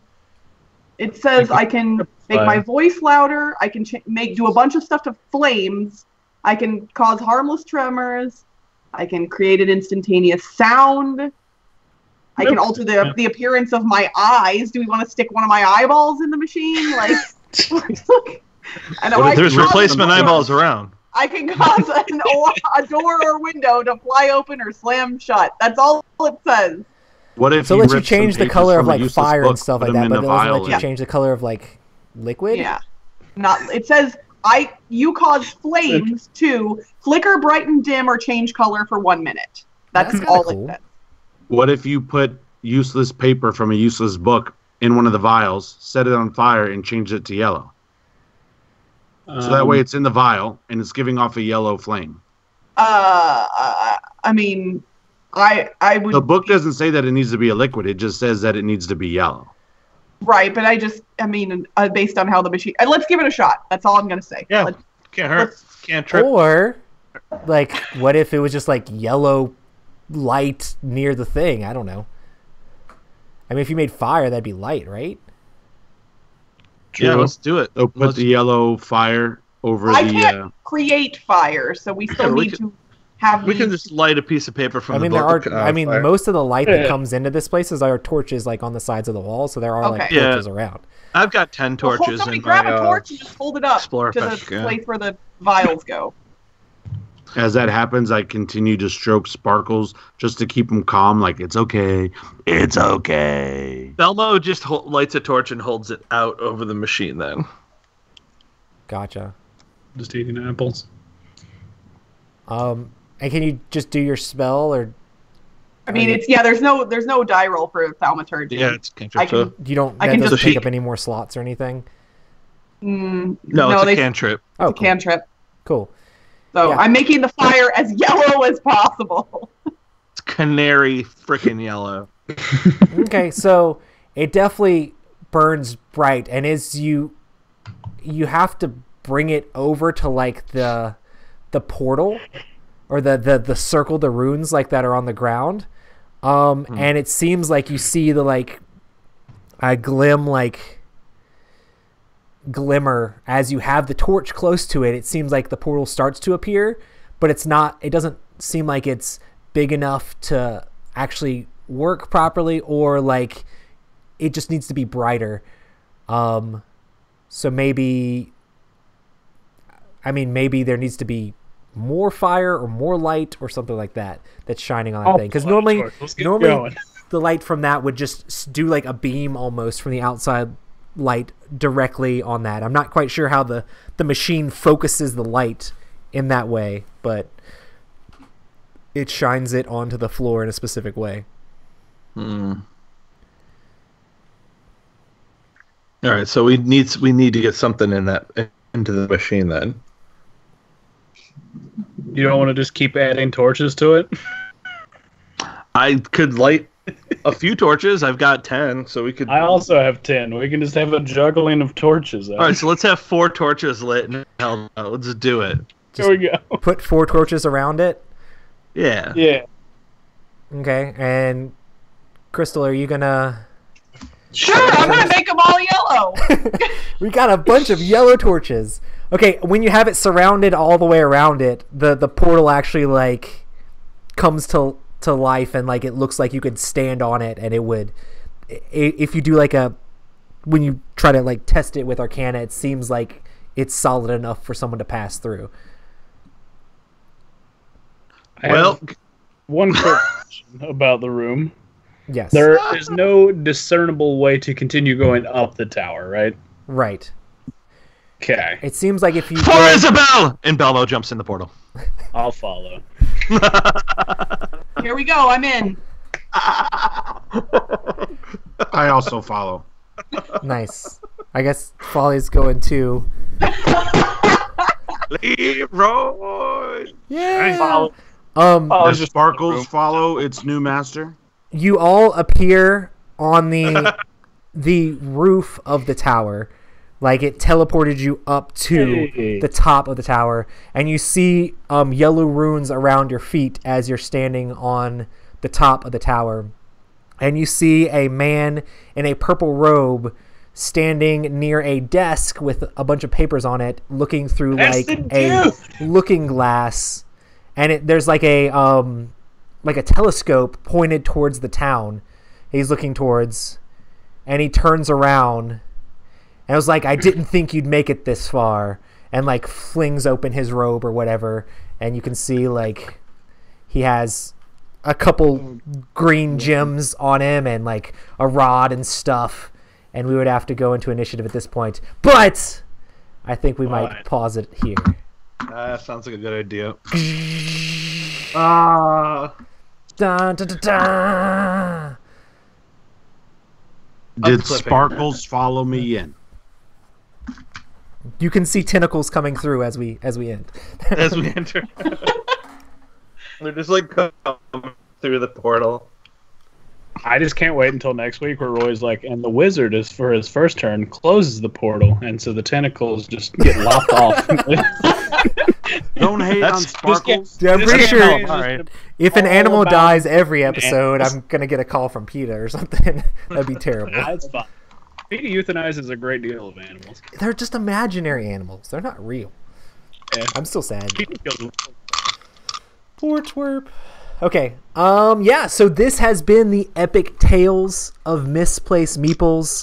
Thanks so much, everybody who joined us in chat, gave us awesome suggestions of what to do, awesome things, awesome, interesting ways to overcome the puzzles that we've gone through. I thought it was pretty good, pretty fun. But we do these the last Sunday night of each month, so make sure to join us on the next one, and it should definitely be a blast. Does anybody have any closing thoughts they want to say before we sign this thing out? Sparkles. Everybody pour one out for twerp. Yeah, Pouring pouring out out for for twerp. Also, didn't even make we it stream these to on Adventure. Epic Gaming Night, the YouTube channel, but also make sure to check out Board Game Blitz. That's Crystal's podcast. And also make sure to check out Adam's photography stuff because it's cool. And follow Writing Newman on Instagram because he just needs more followers. Yeah, follow Rating Newman. Do it. That's my plug. Nice. Oh, what? What'd you say? Rating Newman. Yeah, That's your Instagram. You forgot, didn't you? it is. You got to shout it out every single thing. Awesome, guys. Well, thanks so much. It's been a blast, and we'll see you on the next episode of the epic tales of Misplaced Peace. Meeples. Dun, dun, dun. I peed and made a friend. That's awesome.